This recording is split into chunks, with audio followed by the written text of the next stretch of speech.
please don't hear any of this, Brad. And Dad's like, I got the fuck out of there. I was like, oh man, you didn't partake? Do you fear death? Oh, one of the greatest lines of all time. I could have chopped it. I could have chopped it. Trumpinator 2020.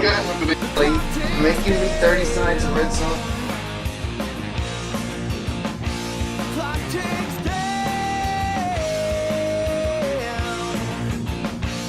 Listened to so much. Are you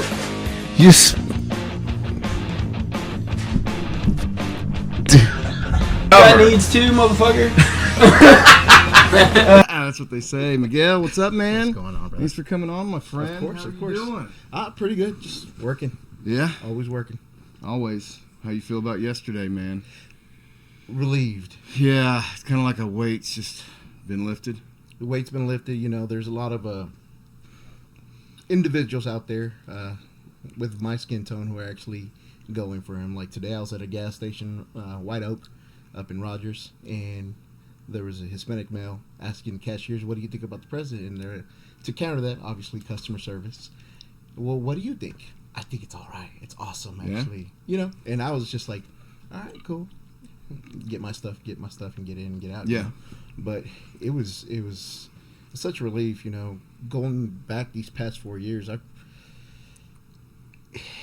was an eye opener, you know. Yeah. I'm not from Arkansas. I'm from Right. South Texas. Yeah. And my hometown is a predominantly Democratic Sure. community. And when you grow up around that environment, you kind of see how it all operates. Fascinating. You know, how can I say this? You kind of see where the people are not necessarily being brainwashed, but they're saying, look over here, Right. and I'm going to do this over here. And it's still a predominantly Democratic community, Sure. but for this presidential election, I think it was over 50% or 60% voted for Trump. See, that's interesting to me. The Hispanic vote has typically been more blue, but the Hispanics I know over the last 4 years, they've kind of come over. Yeah, and it's just they're finally getting educated, or they're actually doing the research themselves. Sure. Now, in my opinion, politicians are politicians. Sure, 100%. They're going to do whatever the heck they're going to do when they're in office because they can make promises. But learning from his last 4 years in office, I mean, he kept majority of his promises. Yeah. That he made, and it was just eye opening for me. I mean, before I joined the military, I wasn't really political. That's why I didn't go into the sheriff's office. I didn't want to do anything in my hometown because it's all political. Really? It's highly political. It's who you know, not what you know, and how you do it. It's one of those small towns. Which is pretty sad. It's a big small town. Right. So over 300 people in the population, but it's a border town, so it's filled with the other topic that you're probably going to bring up, immigration. Yeah, sure. And it's just one of those things I didn't really grow up to until I got into the military, started seeing what my choices were, how can I make a difference, if it does make a difference. Really? So. So, did you come from a military background, your family, or No, were you the first? So my great-grandfather on my mother's side, he was in the Army, KIA, and that's when my great-grandmother remarried. And then my uncle on my mother's side as well, on my grandmother's side, he was on my grandfather's side as well. His stepbrother was in the Marines, or half-brother, not half-brother. But that really didn't influence me. I had another uncle who was in the Army. I just always wanted to be in the military, and growing up in my household, my mother always told me, you're not going to join the military. My father was the same way, you know. Don't join the military. They just use you. They abuse you. And, Sure. And in a sense, kind of right, but Right. times have changed from when my uncles were in the military to now. Sure. It's a little more, I'm not going to say PC, because well, I don't know about now. I got out in 2015. Right. But it's a little safer. Like in the Marine Corps, I saw more Hispanics than anything. Really? Yeah, I had a first sergeant who was Hispanic. I had people in my platoon that were Hispanic. I mean, so on and so forth. So it's...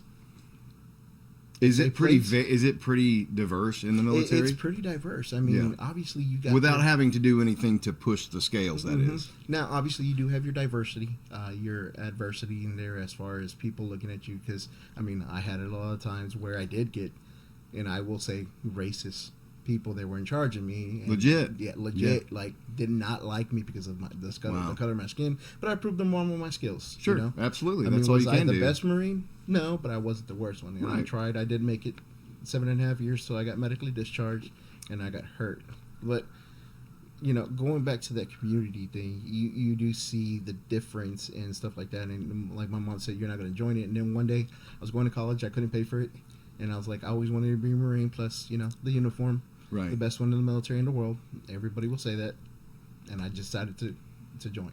Do you think that's almost a subconscious thing for parents? Because I would be proud of my kids if they wanted to serve the military, obviously, but I would worry my ass off. I mean, I think it's one of those things that every parent worries about. Sure. I got my 3 kids, and they came up and told me one time, I'm going to join the Marines. I'm like, that's fine, but you're going to do it as an officer. Because even though times have changed, they're still kind of hard for females in the military. Okay. I mean, as you can see, Vanessa Guillen in Texas is a big major.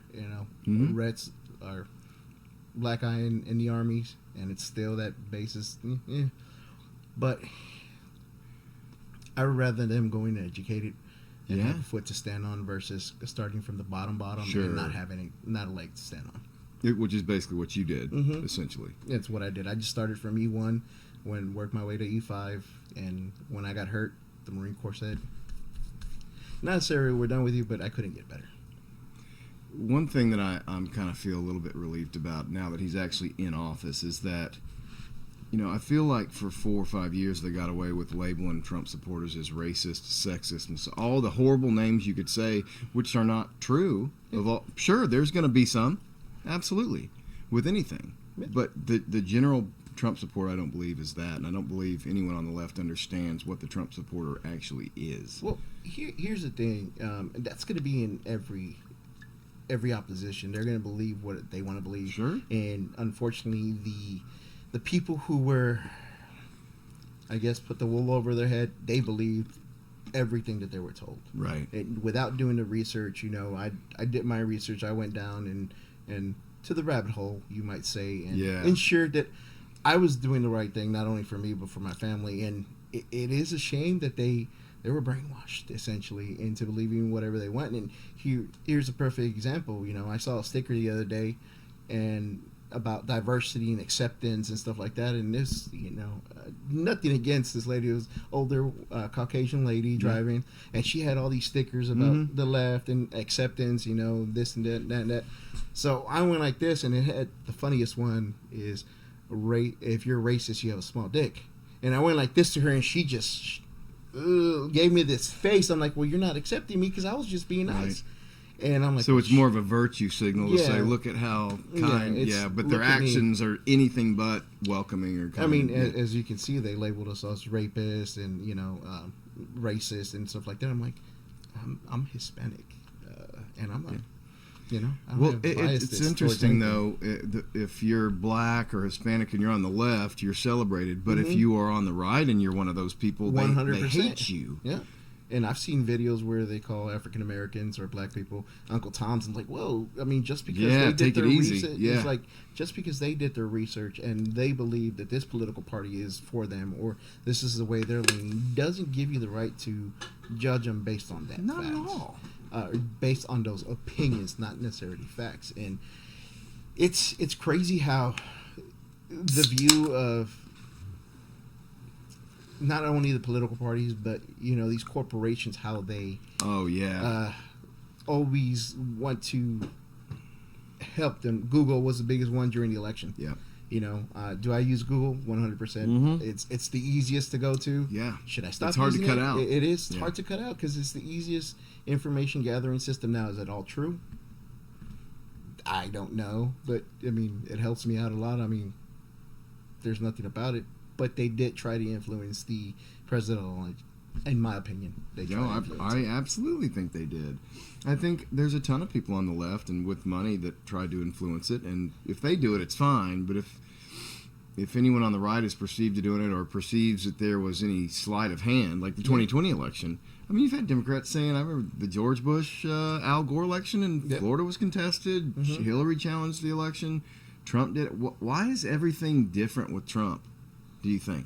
Because Why do they hate him so much? One, he speaks his mind, and it doesn't. He can't matter. be controlled. He can't be controlled. Yeah. He can't be controlled, and most of the time, I mean, if you see this, I don't know if you know this, but and probably not true or true, but in the ancient Roman times, when somebody was elected into office, they would actually go over their accounting before they left to see if there was anything. I think they should actually bring that back, because if you look at most of these individuals who are in politics, they started from nothing. Yes. Right? And understandably, people start businesses, they get rich, but once they reach that level of authority, if you want to say, in the White House and Congress and whatnot, you've seen their pockets just get big. Oh, yeah. Obviously. And we all know it, but there's nothing to do about it because they call it, what do they call it? Lobbying. Yeah. Well, they say also, I've heard this argument with term limits, right? And these Congress people say, it's not the people who've been there 20 years that are corrupt. It's day one. As soon as you get off that plane, the lobbyists are at your door. And I honestly believe in term limits. It's you have these people, Pelosi, Biden, Hillary, who have been influential in the government for all these years. And, I know we're in Hillary's home place right now. But here's the thing. They complain about, well, we're going to do this, this, and this. Well, it's key point, Kamala. She was like, oh, we need to do this. It just wasn't enough time. Like, you could have done this. How long have you been in this political chair? How long have you been an influential person that you were able to change all this? I understand that when they're lobbying to write any new law, or even what Trump did yesterday to revoke the medication one, but people don't understand that all these other parties or individuals from even both houses, left and right, I mean, they put in what they want to put in, like a pay raise, an exemption for health care, like when they did with the Affordable Care Act. They put an exemption for themselves. Sure. People don't read into those. They just read into the headline, oh, Trump, denied older or the elderly cheap medication through Medicare and Medicaid. Right. Like, read the bills. Well, that's the thing. Headlines are powerful, and most people don't have time to go deeper than the headline. And if you repeat it enough, it just becomes, it normalizes that idea to where there is almost nothing that can shake your belief in it. I've seen it all these times. Yeah. All these people can't be wrong. Well, one site covers it, and the next site copies it. Nobody's doing research. They're just all copying the same narrative. Yeah, and one of the things that I wish bills were just straight into the point. If we're going to discuss this, it's only going to be this on the bill versus these omnibus. Let me tack this on in the back end. Let me get a pay raise for the next 2 years. Let me get this. Let me get that. They are voted by the people. That's what I think politicians forget. They're for the people, and they should work for them, not for themselves. But the people over the last 4 years have been terrified of their government. Yeah, and that's what they want you to do. They want to take everything. They want to make you, in my opinion, and I'm going to keep saying that because, I'm not going to speak for the masses, but I'm speaking for myself. That's all we can do. They want to make you dependent on the government. 100%.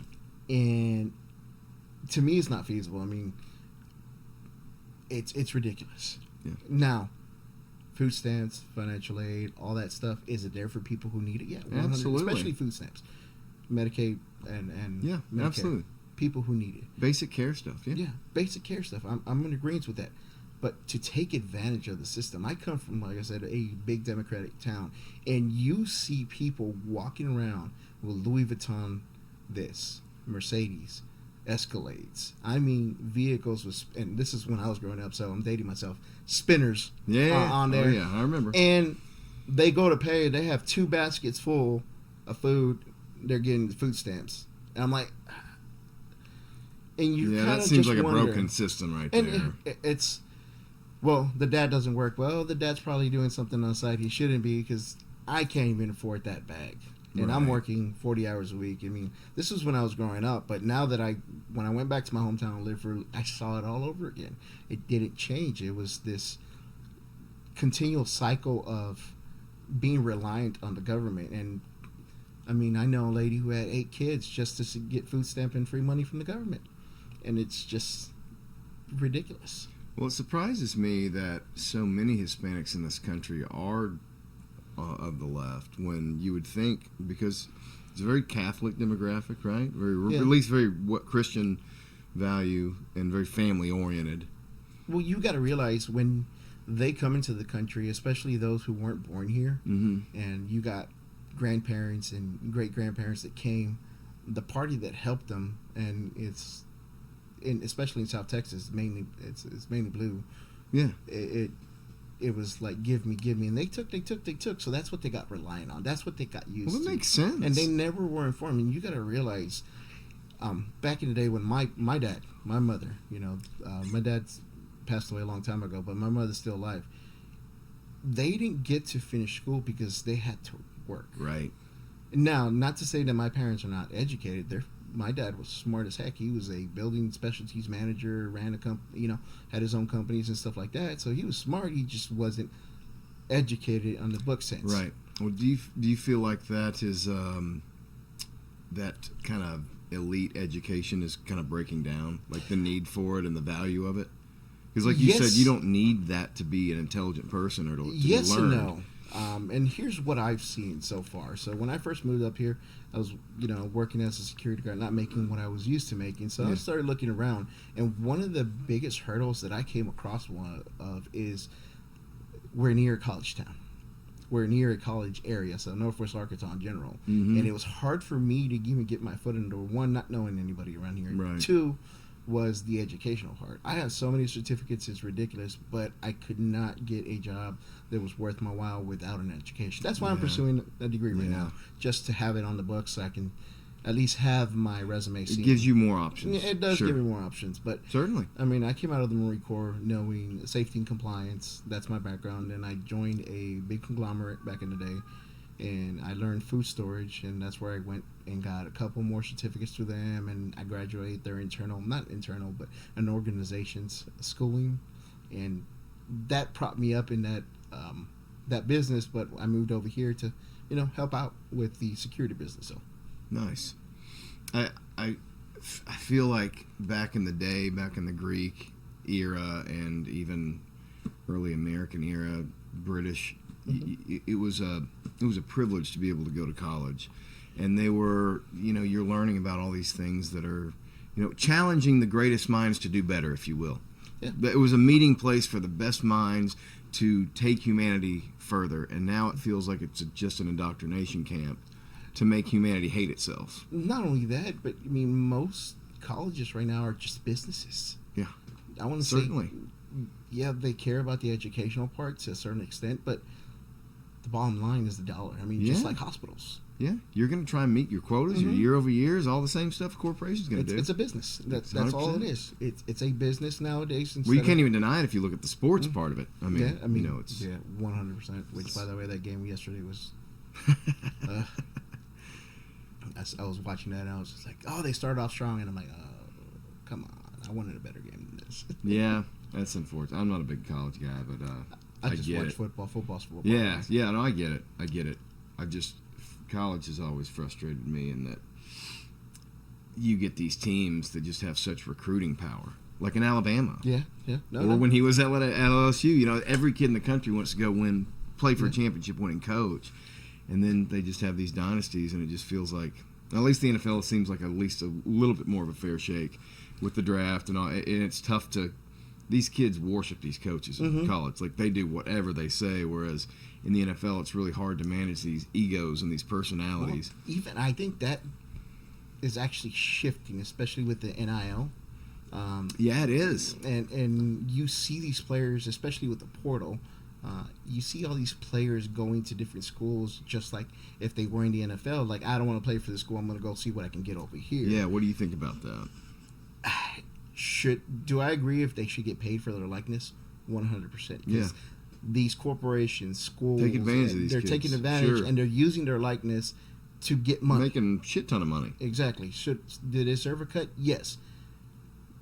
But gone are the days where for the most part, gone are the days where you worked hard to get to that point, and then your next step where you're going to show off and work your hardest is to get to the NFL. Yeah. Now, it's a showboating. Yeah. Like, you know what? Me. It's no longer a team. And in the NFL, it's a team, but it's more of, hey, I can make more catches, I can make more money. Yeah. And that's what they're thinking now. It's set up as an collegiate incentive level. type program. Yeah, sure. Yeah, and that's one of the things I think most people like about college football is it wasn't corrupted with all that stuff yet, and now it's just become like minor league NFL, or it's heading that way. Yeah, and it's pretty much what it is. That's how I explain it to my daughters. Like, this is professional, this is semi-pro. And that's what it is nowadays. And don't get me wrong, there's some college students can play some ball out there. My favorite, obviously, I'm a Texas boy, so I do like the Longhorns, and I wish Manning would have played, but that's just... What are you going to do? Yeah, what are you going to do? The coach wanted his senior to play. So. Yeah. The whole NFL playoffs going on right now, obviously, do you watch a lot of pro football? Yeah. You see the Chiefs play a lot. Don't get me started. Well, no, are you on the side that believes there's some bullshit going on to help them continue on? 100%. Just do you think the players or the coaches have anything to do with it, or do you think it's an NFL kind of trying to push them into the... Well, here's the thing. The NFL is a non-profit. They make more profit than any other. Are they really designated as a non-profit? They're designated as a non-profit. You didn't know that? No. Yeah, they're designated as a non-profit. So wow, I learned something today. That's crazy. They don't really get taxed or money or stuff like that. I think, to a certain extent. But here's the thing. I don't really believe the players have anything to do with it. Yeah, I don't either. But I think it's the narrative that the NFL wants to be pushed. Now, I could be 100% wrong in this, but... Well, no, I agree with you 100%. This past game, were there bad calls on both sides of the ball? 100%. Both teams had some bad calls or no calls. But the blatantly obvious ones that should have been no calls or should have been calls... Was it a rough in the passer this last week when the two defenders hit each other? Yeah, and they called it. But the offensive lineman had pushed one of the guys. Yeah, that was nuts. Yeah, and then the other one where they hit Mahomes right here and they called it roughing the passer. That was another no call. They would have gotten reviewed. Yeah. But I get it. They want that three-peat, and it's all about money. But it doesn't feel like they did that. Now Brady had some power himself, but it didn't feel like the whole New England Patriots were like being pushed into the spotlight. Mm-hmm. I don't know. It feels like with the whole Taylor Swift coming into it, then you have that whole rift, which it's like nobody wants their thing invaded, but at the same time, it's like at the NFL, you want more people to watch. Well, it's a marketing ploy. 100%. It was a great. The NFL and even Taylor Swift's marketing people, took advantage of that. Mm-hmm. Like for a couple of games when they first started dating, that's all they would show. They would pan Taylor Swift, pan Taylor Swift, pan Taylor Swift. Don't get me wrong. She makes music, and my girls like it. Sure. But what's it got to do with this game? Yeah, I want to watch football. Like go to wouldn't want NFL legends or that are sitting there or owners or. But I wouldn't want you to do that if Trump was there. Yeah, like I want to watch the game. Don't be showing me celebrity. If Trump was there, they would only show it once and then pan out because they would offend people. Yeah, no kidding. But yeah, it's all marketing ploy, and they took advantage of the situation that they're actually dating. So we talked about this a little bit on Snow Day when we were doing some sledding. But Pete Hegseth, you a fan? I don't know. You don't know? No. I can't really speak to that. That's fair. No, I really can't. To be honest, I stay in my little bubble most of the time. Go home, get back. I don't even watch TV anymore. Yeah? I get it. I watch cartoons and stuff with my kids and play outside with them. That's a simple life, man. That's a good life. Yeah, I mean... That's what I enjoy doing. Like I try and keep up with as much as I can, but stuff like Secretary of Defense, I don't have them. You know what I mean? Like so the new SecDef? Yeah. So yes, the new SecDef is. People are complaining about it. One, he's young. Sure. Two, they say he's inexperienced. Blah blah blah. He's going to do what Trump wants. Now, I'm a fan of General Mattis, his Secretary of Defense. Yeah. I mean, he was a Marine. Mad Dog Mattis. That man's a legend. Yeah. That man is a legend in the Marine Corps. There's no doubt about it. And, when he said, don't do this, I would kind of listen to him. Now, the new Secretary of Defense, Same thing. I mean, there's a reason he chose him. Yeah, You sure. know, it wasn't a political move per se. I mean, everything's a political move when you're in politics, but you need to put the right people in place to be able to facilitate and run the country the way you want to run it. And I'm a firm believer of what he says: America first. Well, I think for a lot of people it was weird because Pete Hegseth to me was a guy on Fox and Friends in the morning. Like, you know, I knew he was also in served. the military. Right, well, I knew he served, but I didn't know he was qualified to be Secretary of Defense. So when you hear that, and you had a lot of people saying he was unqualified, but like as somebody in the military, you've seen his credentials. You feel like he's Yeah, I mean, got the credentials it would require for that job? he would be at least understanding of putting foots on the ground Yeah. better than what we have. Like, oh yeah, you know what? We need to go into this place. But I don't think, is there a war? Everybody, all politicians want war all over the world. And here's the reason Right, why. It's yeah. a moneymaker. Sure. It's a economy booster. Which It makes you brings ask, out- can you yeah. ever have peace? No, you If, can't. if war's worth that much money? You can't. And one of the things is, and I'm going back to 2020, COVID-19, I guarantee that was population control. So you think it was intentional? Oh, 100%. Yeah. That's It benefited too many people. too many people. I mean, you got to realize it benefited people in the.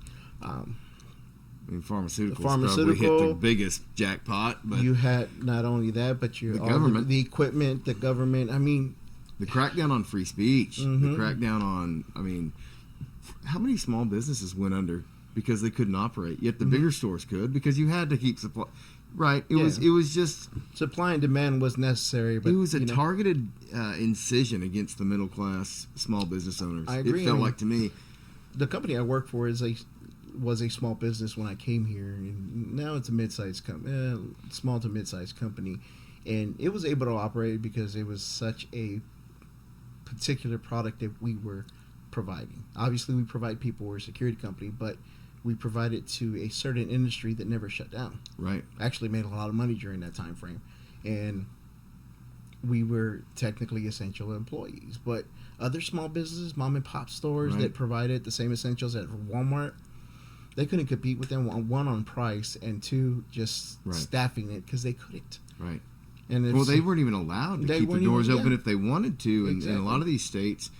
And that to me is like just the most un-American thing. Like, let the consumer decide whether they want to go out in public. You know, Yeah. why is the government deciding?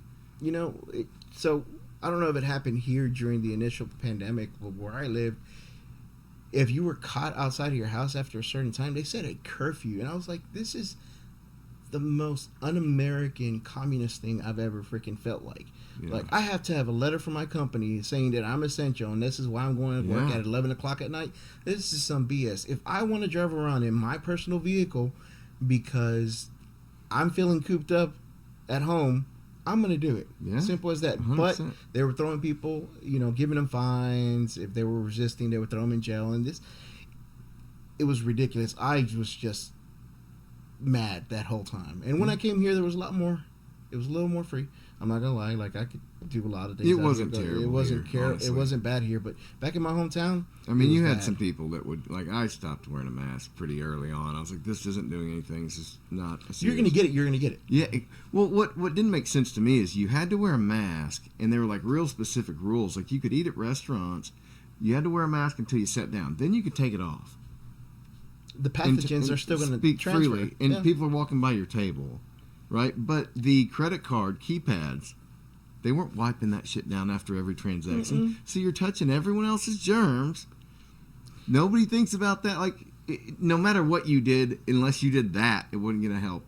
And unless everybody did it, it wasn't going to help, right? Like, it would have. It was impossible. Here's the other thing. I think this is that point that they also wanted to transition away from, you know, cash is king part as well.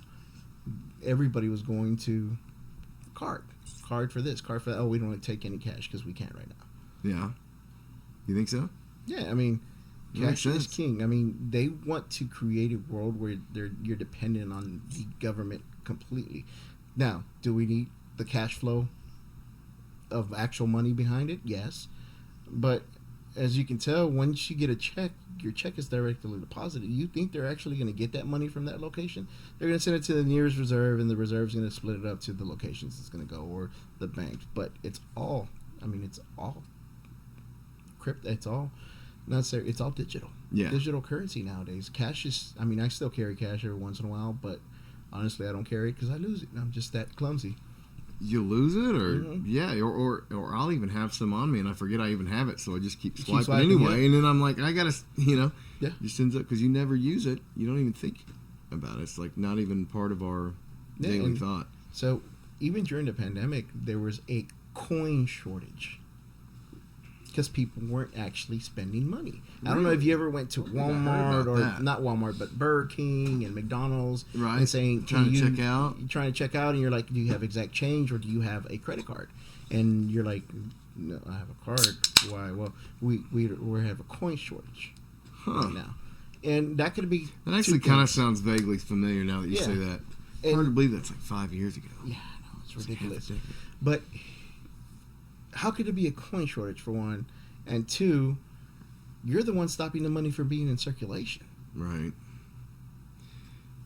You agree with auditing the Fed? 100%. Why haven't we been doing this? If my personal income can be audited, right?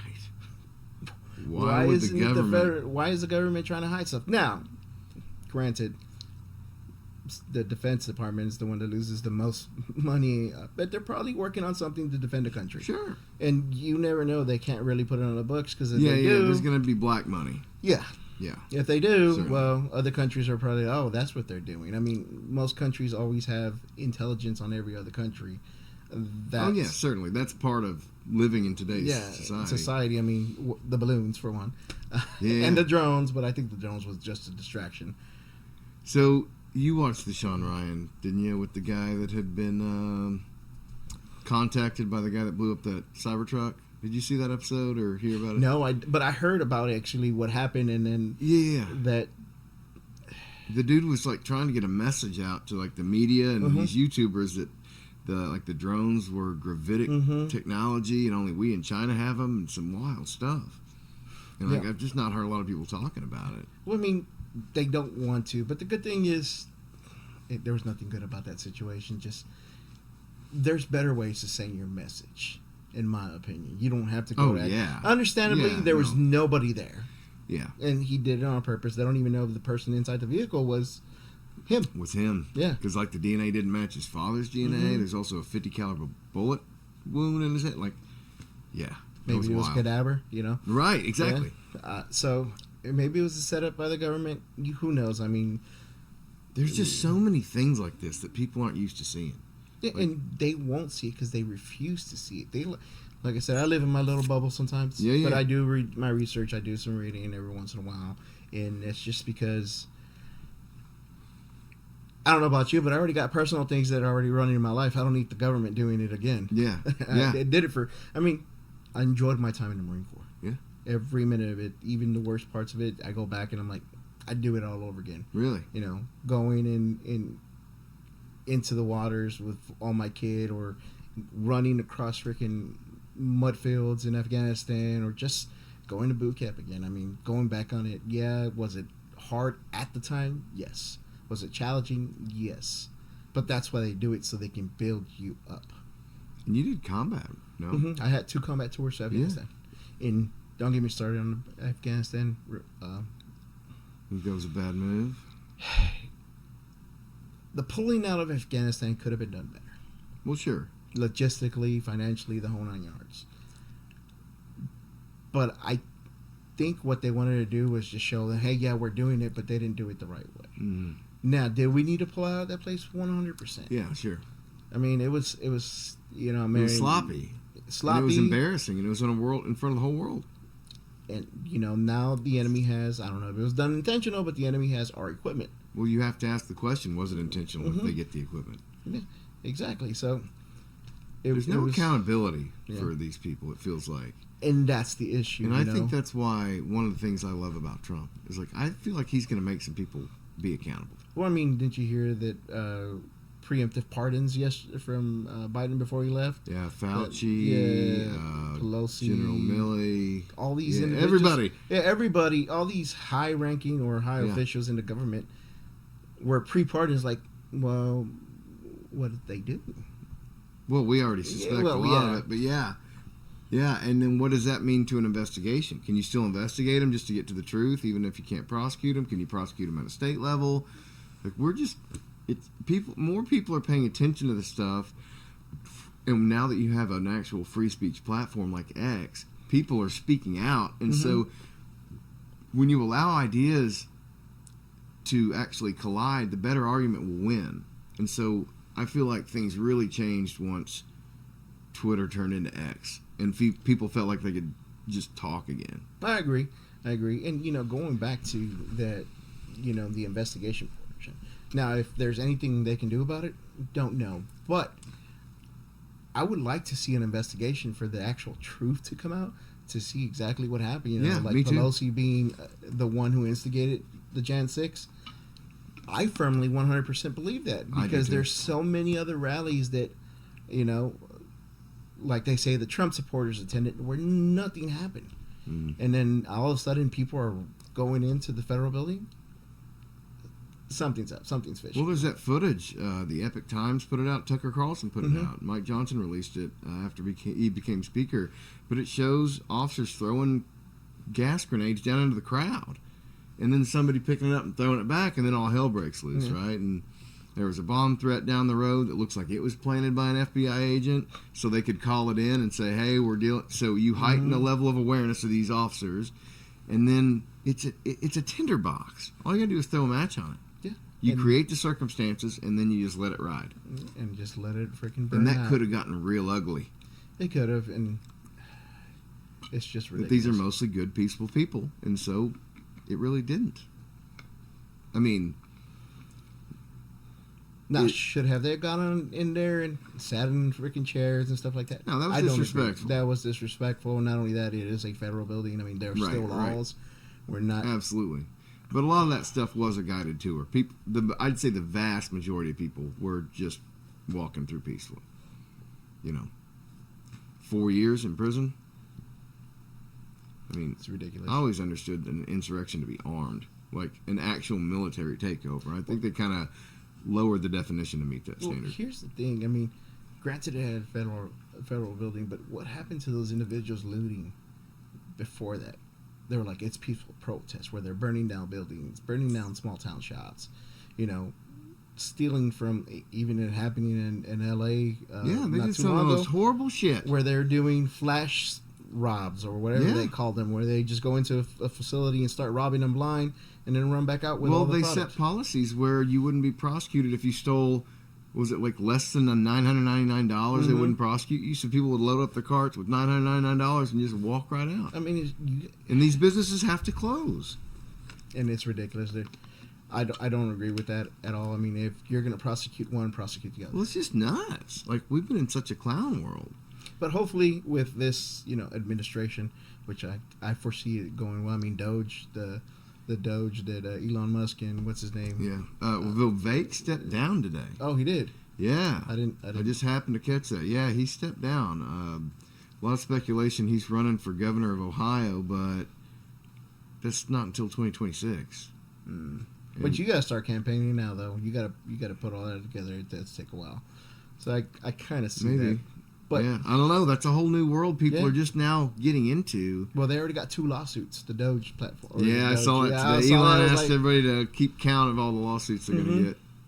I mean, you're basically rooting out cockroaches. And that's what they're afraid of. Yeah. That's what they're afraid of, that they're going to be held liable for what they did, all the spending they did, or the spending they shouldn't have done. What I find interesting is I see this a lot on social media, is the left will just attack with personal insults, but not have anything to really back it up. It's like they call Elon and Vivek idiots. Like, I think they're pretty intelligent and successful guys to get where they got, while you're sitting at home in your mom's basement, on a Facebook thread. Yeah. Like, where are you coming from here? I mean, Elon's a pretty sharp dude. Yeah, You excited about him, or does he freak you out? I'm excited about him. I mean, he's essentially Trump's right-hand man. It's kind of weird, though. It is weird, but at the same time, It's like more power than I've ever seen wielded. He's a It's billionaire. it's like the king and his wizard, to like fantasy trope kind of a thing. Yeah, you could throw that out there. I mean, but Yeah. these are both two businessmen who want to make a country where people know what they're getting. Yeah. And a lot of people are afraid of that. yeah, exactly. A lot of people don't want term limits. A lot of people don't want the truth to come out. I mean, the government this past year finally came out saying that aliens are real. They're just not coming from the sky. They're coming from the ocean. And I would really want to see them, for one. Do you think that's a distraction? It could be a distraction. Do you think we have gravitic technology? We probably do. So you got to look at it this way. The way that humankind, or the human mind, is a great thing, right? No, certainly. It's the best CPU out there. Oh, yeah. And you can store so much in it. It's ridiculous, right? That not even scientists can really explain how it's done. Even certain animal brains. Yeah. But here's the thing. For us to go from tap, tap, tap, tap, tap, tap, tap, sending a message to a phone line to a cell phone within a span of so many years, it's ridiculous, because it took us from the dark ages, and when I'm talking about like using lamp oil for light and stuff like that, that was a quick shift, and then boom, we took off. But could that also just be, just playing devil's advocate, the more technology you get, the more tools you have to help yourself, and so you kind of exponentially grow? It could be both, but I mean, you think we're like reverse engineering? Reverse engineering is a thing. I mean, I certainly think that's going on. I mean, honestly, if they found UFOs, which they've already said they exist, that we couldn't catch on our radar, and the only reason we saw them is because we could physically see them, that's why they went after them. Right. You don't think they've already using that technology from something they probably shot down or that fell down? I mean, you never know. No, do you think with the transparency that Trump promises to give, like, do you think we'll hear about like the JFK files and stuff? Do you think that'll all Probably come out? not. You really don't think so? No, I don't think they're all going to come out. And why? Because the government still has to have some secrecy, and there's a reason for that. That is national security. Certainly. There's a very fine line there. I don't think that's going to go out, because it's just going to create more of an outrage, or if whatever you believe. But I think certain things should start coming out, like, hey, I took, or whatever happened to Hunter Biden, before he got pardoned. That should have been all over the news, but guess what? They kept it hush-hush for the most part. Transparency like that would be... Well, the mainstream media did. But after X, like, more people are getting their news from X than any other source in the world now. And that is new within the last year. Mainstream media has dominated my entire life, and they've gotten more and more powerful. And then I feel like after the Rogan thing, that's when I felt it first. When, like, the media used to just go after people and demonize them and cancel them. And then they tried to go after Joe, and it didn't work. No.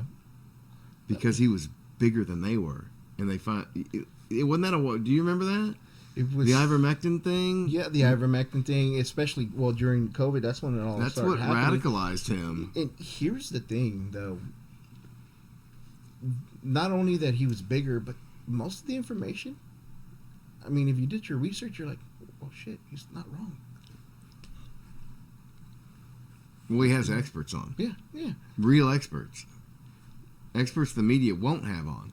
And so he was able to give people the guy who invented the damn mRNA vaccine. Dr. Robert Malone went on there, and that was big toward breaking through the narrative. And then they tried to go after Joe's credibility. And they couldn't. And that was pretty powerful, because then he started talking about it. Started talking about, they lied about me. It's like, yeah, people have been trying to tell you this, but until it happens to you, and I'm no exception. I didn't really care about politics. It really started affecting my life in ways. Yeah. And it wakes you up. It does wake you up, like I said, and it woke me up when I joined the military. Especially getting out of the military in 2015, I started actually really looking into politics. That I know my government history, I do know it. But I didn't really dive into it. Right. I was like, I was one of those Americans like, it's not going to affect me. No, it does affect you. It does concern you. You got to make a choice because, like I said, these politicians forget that they're for the people. They're a representative of the people that chose them. Right. Not for the agenda that they want to push, but the agenda that the people want to push. Right. So this is why I'm a firm believer if somebody's not doing their job, hey, let's take a vote. Let's get them out of here. Do you feel like we have more access to the government than ever now, though? Well, we're the guy that's at Trump's right hand owns the X, where the people can speak. Well, yeah, no. I feel like Trump gets to hear what the people want every day. He puts out polls. Yes, he does. That's awesome. Yeah, and he wants to hear the people. That's the good thing. Obviously, is it him actually doing it or is it PR rep? Right. We don't know. Sure. But at least that message is getting back to him because he does speak on some of the topics that he 100% he does that he puts out there quickly too. Yeah, within a couple of days of hearing something. And he'll go on X too or any platform he'll start tweeting away. And I like that about him. And that transparency is our government transparent 100% now.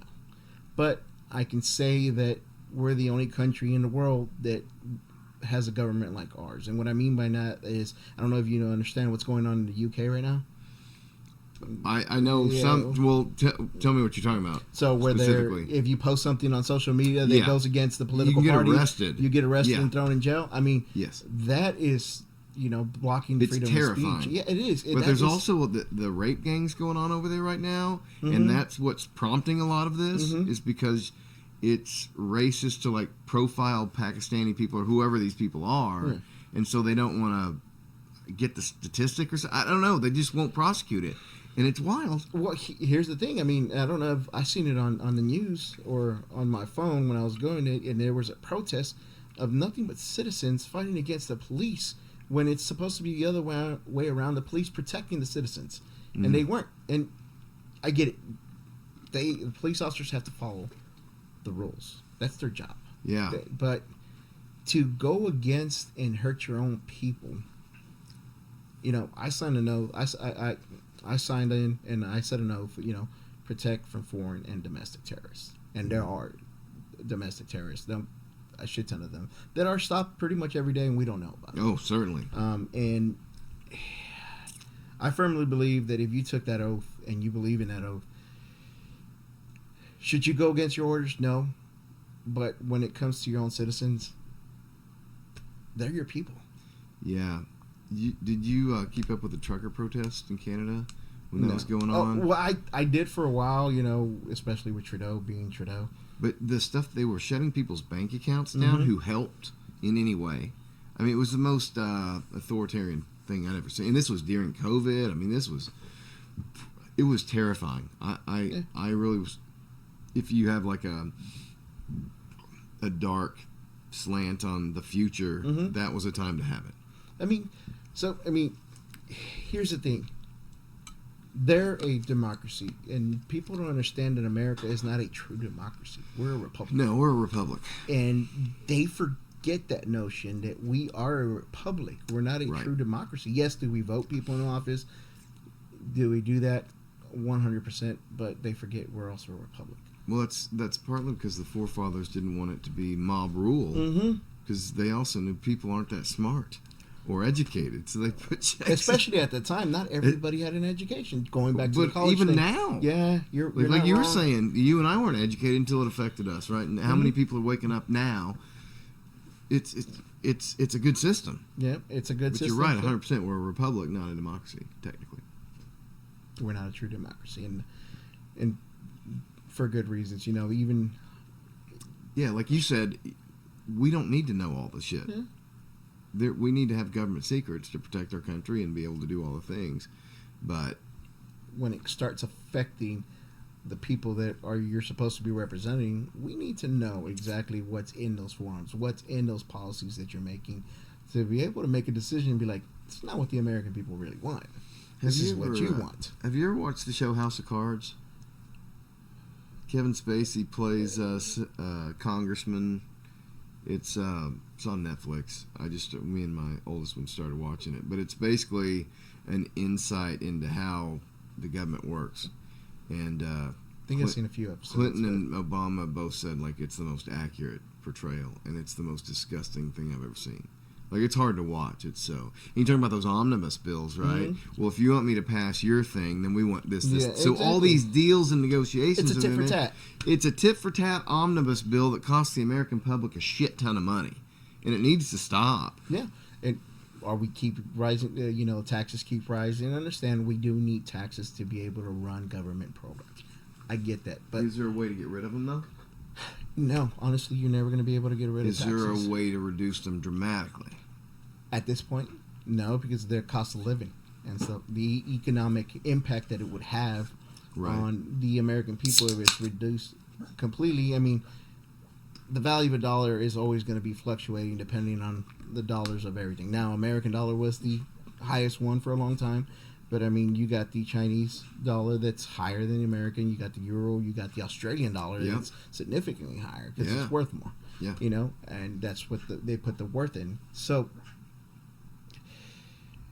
is there a way to fix it? Yes. Is it going to be overnight? No. It's going to take probably his 4 years and probably somebody coming in after them and finishing the fight, like he likes to say, finishing that fight to be able to achieve what he wants to achieve.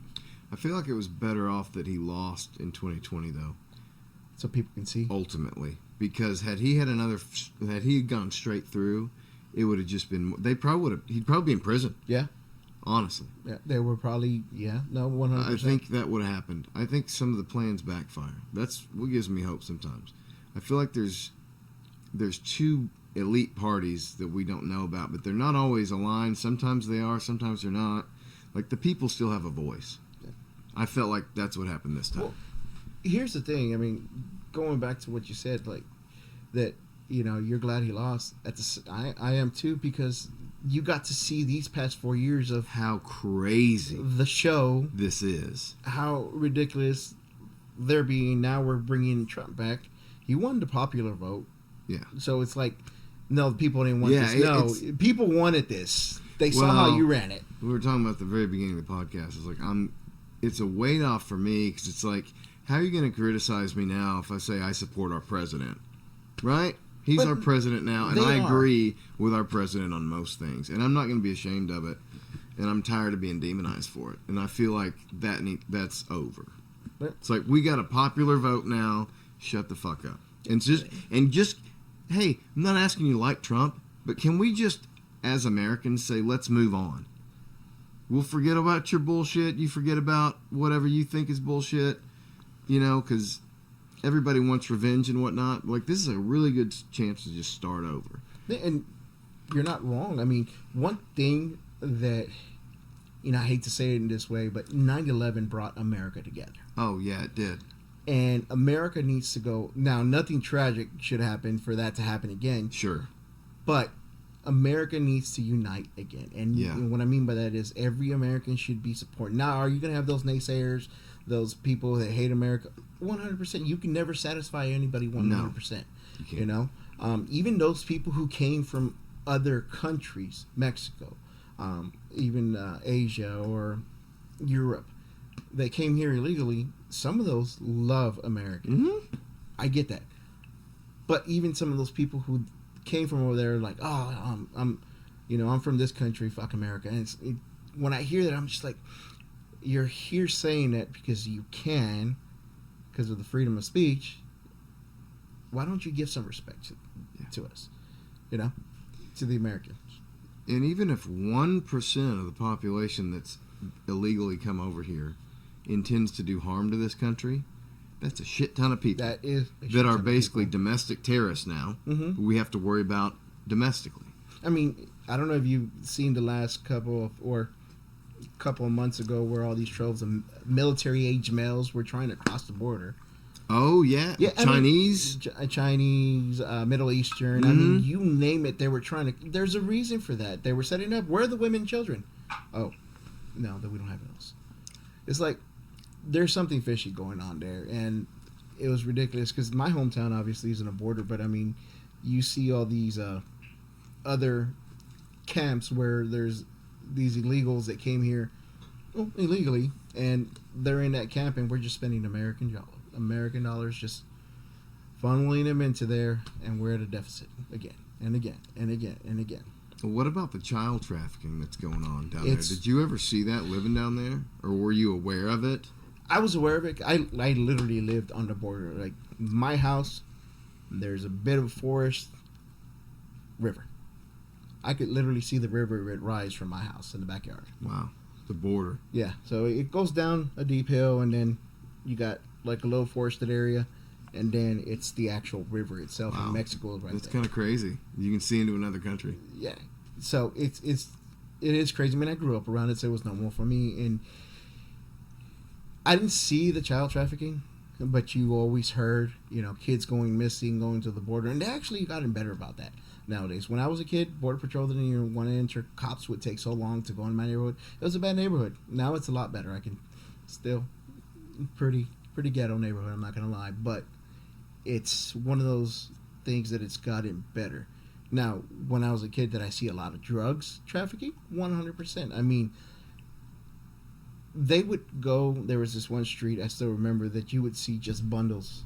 And I didn't know at the time that it was cannabis, but just bundles of weed all over the floor. Because Border Patrol was after them, and they just dropped everything and ran. Right.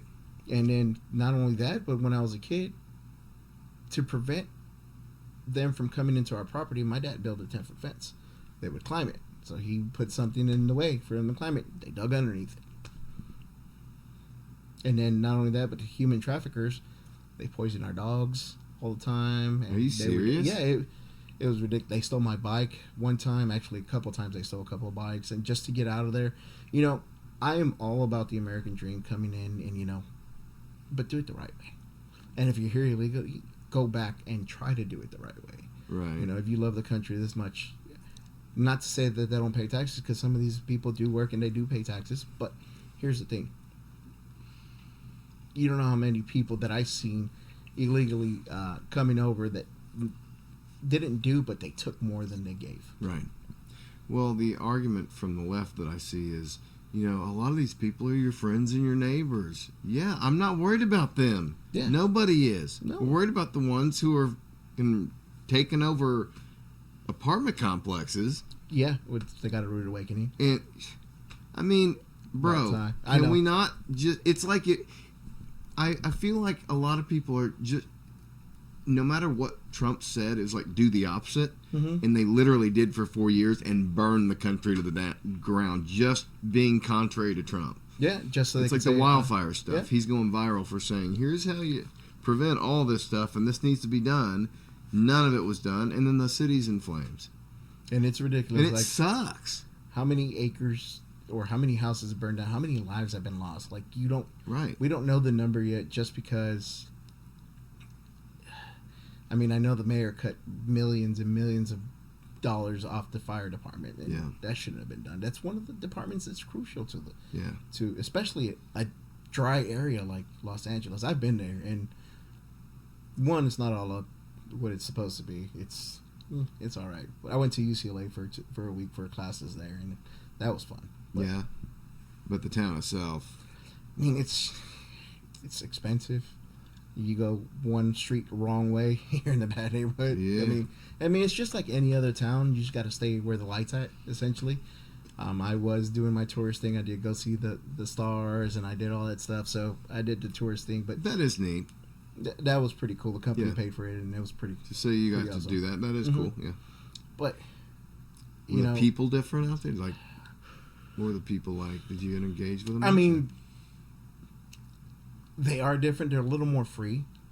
When I say that, by that is they don't give a damn what they do.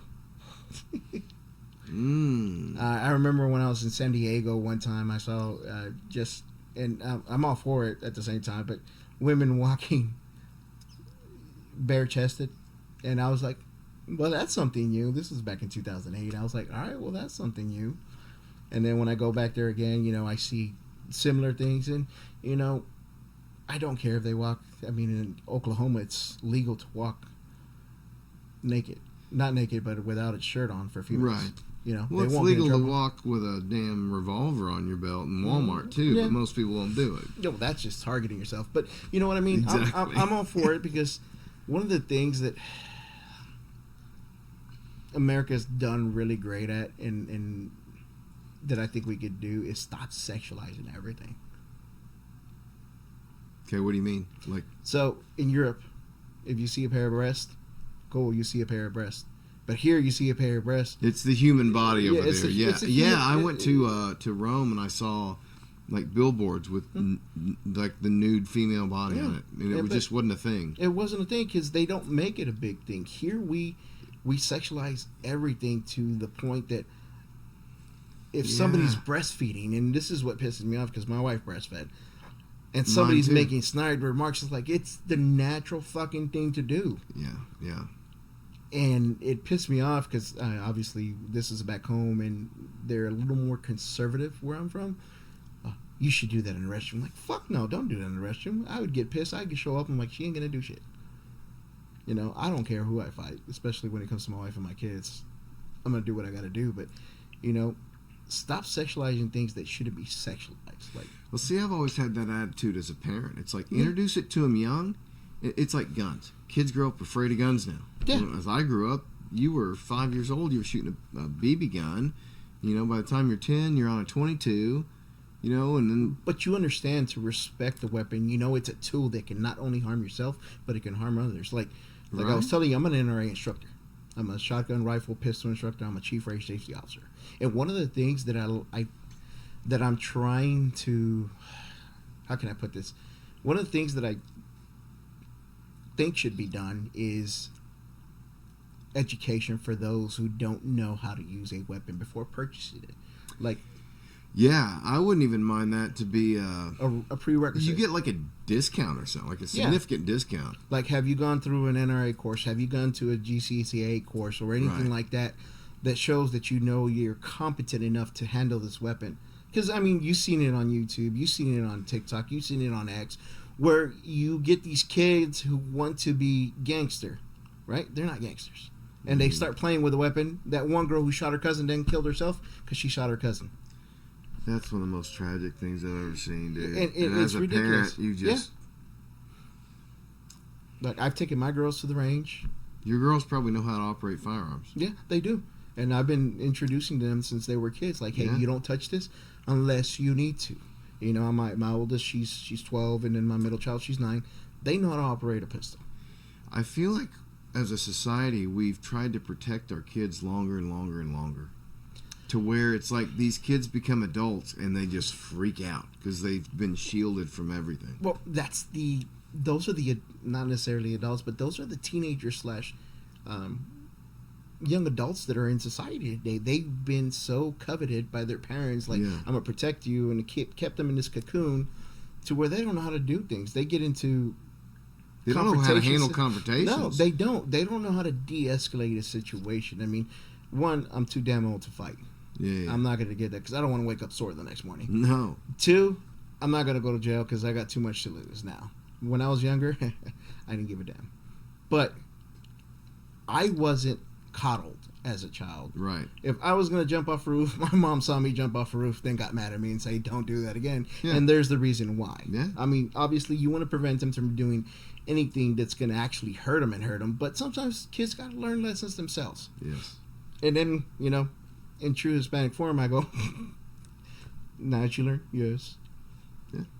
Sometimes dads have to be assholes, and mamas don't like to see it. But you know, I agree. you gotta. I don't know. It's just such a generation that's young. I mean, kids 20 years younger than us, in in the workforce that just have never. I was a cashier at Walmart in an interaction the other day. I was in an argument with a customer, and the cashier froze and panicked because they'd never seen this before. It wasn't a big deal. They just young kid. Never seen it. Was hyperventilating. Yeah. And then after it happened, she's bagging my groceries so fast to get me out of there. And I've got these tostada shells coming through, and I'm like, ma'am, you can slow down. It's okay. I don't wanna break those. I'm not in a hurry. And she broke them. And it's like, you know. But, you know, I can say that that's one thing. a lot of people don't understand that we already go through a background check, criminal background check to get a weapon.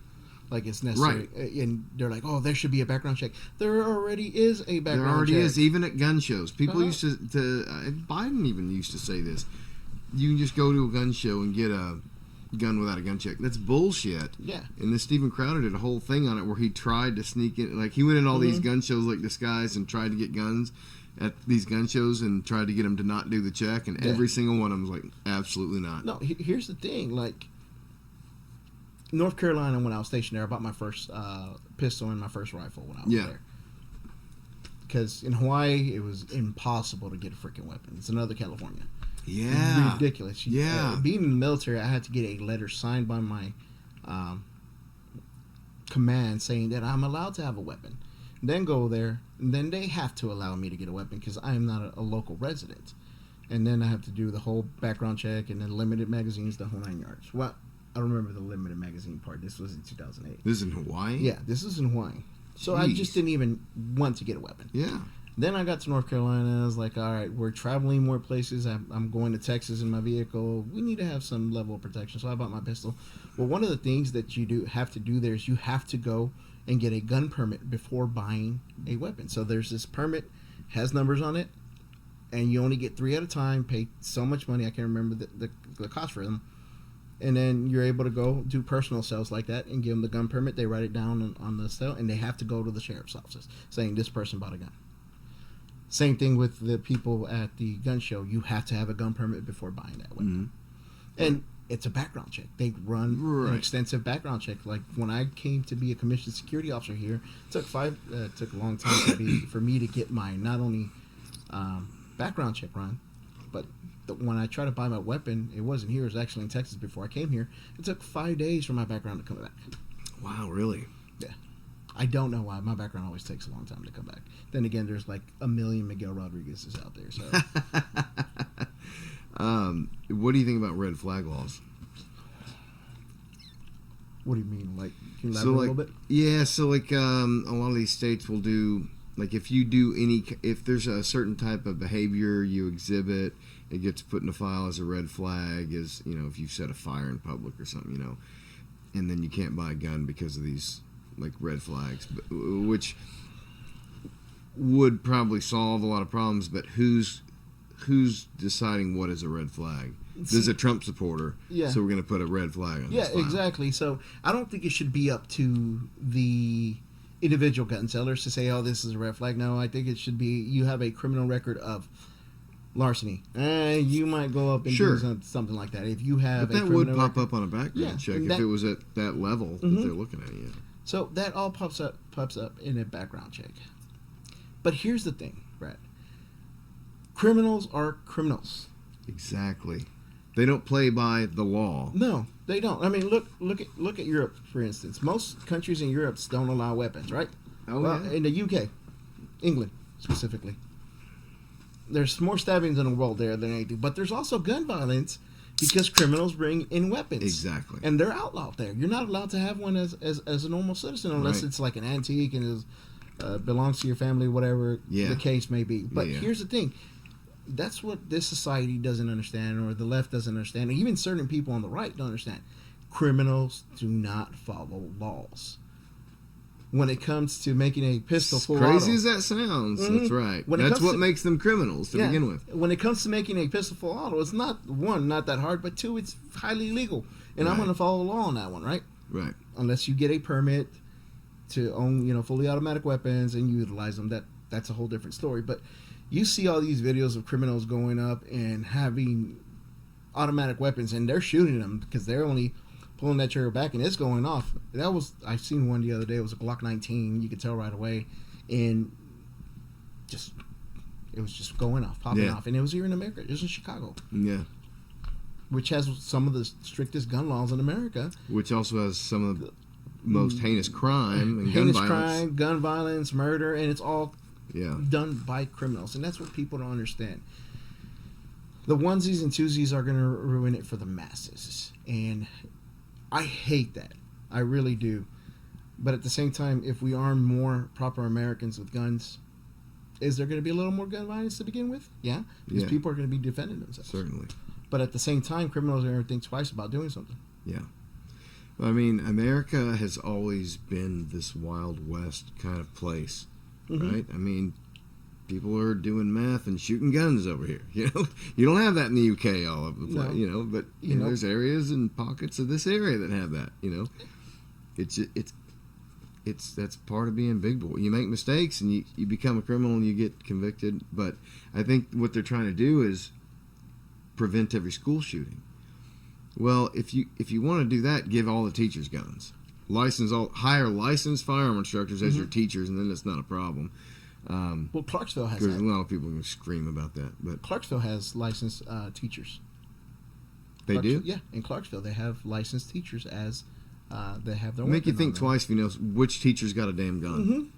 It's like you probably aren't old enough to remember this, but like we had guns in our trucks, like that were visible with the doors unlocked when we were at school. So my coworker said the same thing. One's from South Arkansas and the other one's from Springfield. Like we used to carry shotguns during hunting, or not shotguns, but we used to carry rifles during hunting season. Well, you'd carry a shotgun if you're going bird hunting, or you know. They would carry weapons depending on what season it was, just to go after before school or after school, and it was just left in their vehicle unlocked. Unlocked.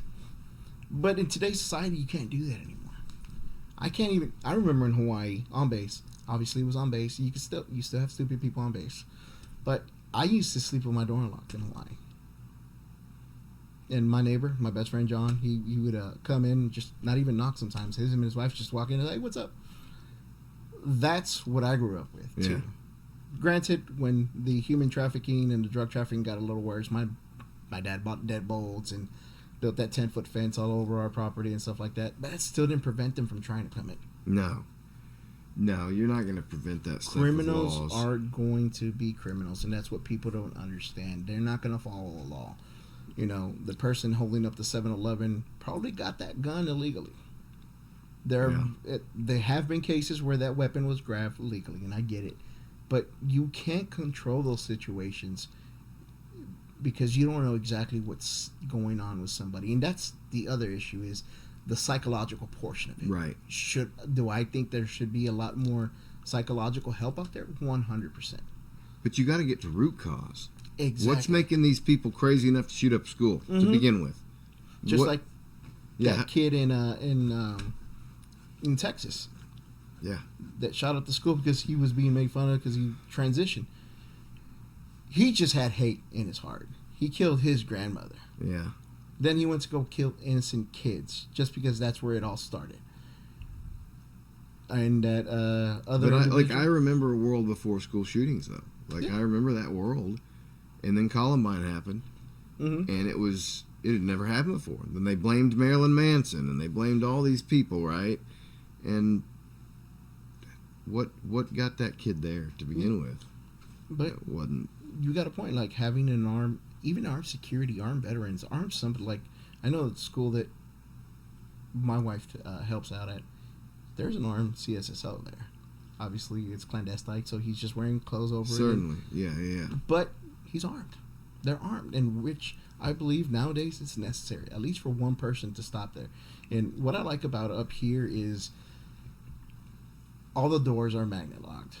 Or locked. In general, they have to be open from the inside, and there's only one way in, one way out, and it's right at the entrance where you can't even get in unless you have to break the window. So you have to actively be trying to get into the schools, which is a good thing.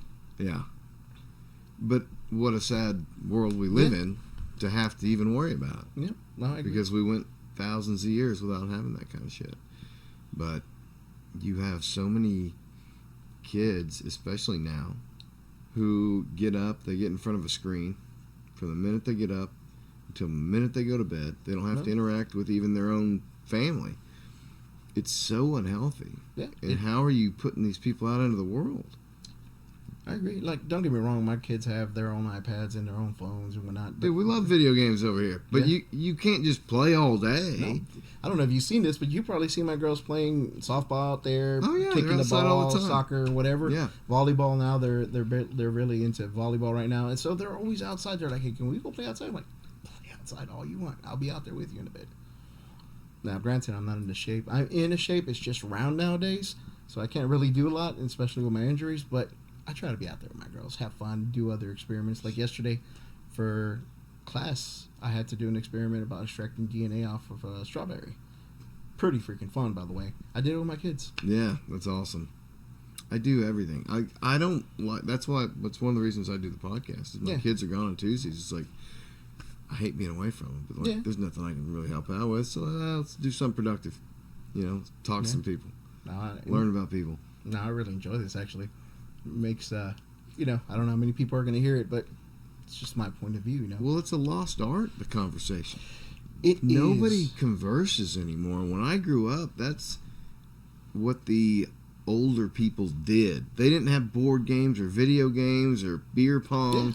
They just sat around and smoked a pipe and had a drink and talked. And that's actually what I grew up around.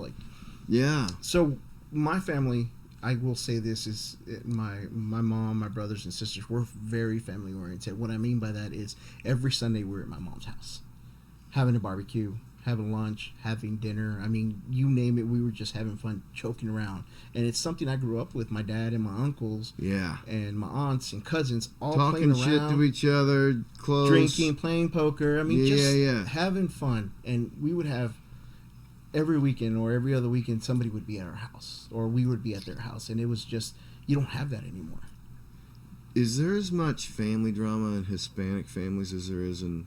There's drama in every family. It doesn't matter what culture. It doesn't. Family's just drama. Yeah, I mean, my brothers and sisters, we get along. I'm not going to say we don't, but I'm in Arkansas, no Laredo, and I'm going to keep it that way. Yeah. So, I mean, I love them to death. Don't get me wrong. I really do. If they call me right now saying, hey, I need you to come home, boom, I'm going to be there. Yeah. But I kind of like being in the military, that solidarity. I enjoy that. Do I miss them? Yes. Do I miss that unity, going to my mom's house every Sunday, cooking up some fajitas and brisket and some ribs? 100%. The food, I actually You go back. Food. I go back every year. Yeah. But I also like to be to myself. Yeah, I get that. That's why I love being out here. It's a great spot. You got 3 girls. Mm-hmm. How old are they? 12, 9, and 6. Those are fun ages. Mm-hmm. Did you feel like when they were younger, you, as a dad, were just not able to connect as much? Like when the mom was more nurturing to them, and as they got older, you started connecting with them more? Yes and no. So my oldest, I will say, we lost the connection from her birth to about 1 year old. I want to say 2 to 3 years when she hit those ages, because I was in the Marine Corps. I mean, when she was born, I got orders, and at her 6-month mark, I left for 3 months. Serving your country. And I was doing a workup, and then I came back, and here's what hurt me the most, and kind of made me understand why I left the infantry, because I didn't do infantry the whole time. I actually did a lateral move to shoot down planes. We did the same thing. Shot 50 cal, shot 240, shot M16s. The only thing different is I had a Stinger missile on my shoulder to shoot down planes. But we still had a workup. And I was actually about to go on ship, so I had to start training and stuff like that. Yeah. I was going to be a team leader and go out there and be with my Marines on the ship for air defense, low altitude air defense. And so we do our workup every year, every couple months, however the schedule was. And I was gone to Yuma for a while, and then I came back, and my daughter did not recognize me, even though she's a carbon copy of me. She did not recognize me. She actually went to my neighbor and my good friend Ray. Before she came to me, she didn't even want to get near me. So that's when my eyes opened up, and that's when I started spending every Sunday with her, having breakfast with her every weekend, and there's pictures and memories now that she does remember. Yeah. Which is a good thing. And that's what I try to do. Actually, when I got out of the Marine Corps, I worked for a company, and I was working 7 days a week. I was like, I did this in the Marine Corps where granted, I was getting paid good money. Yeah. But I was like, I'm done. Worth to you. So I saved up enough money to where I could take a year off. And that's exactly what I did. Nice. We lived outside of the Austin area in Bastrop. Nice little city. And spent almost a year with my kids until I was like, I got to start working because I'm bored. Because all I did was eat and drink and have fun. Yeah. But I got to bond with my girls. And then we moved back home to my hometown. And that's where I started working. It changes your life when you have kids, because up until that point, you're just a selfish person. Yeah.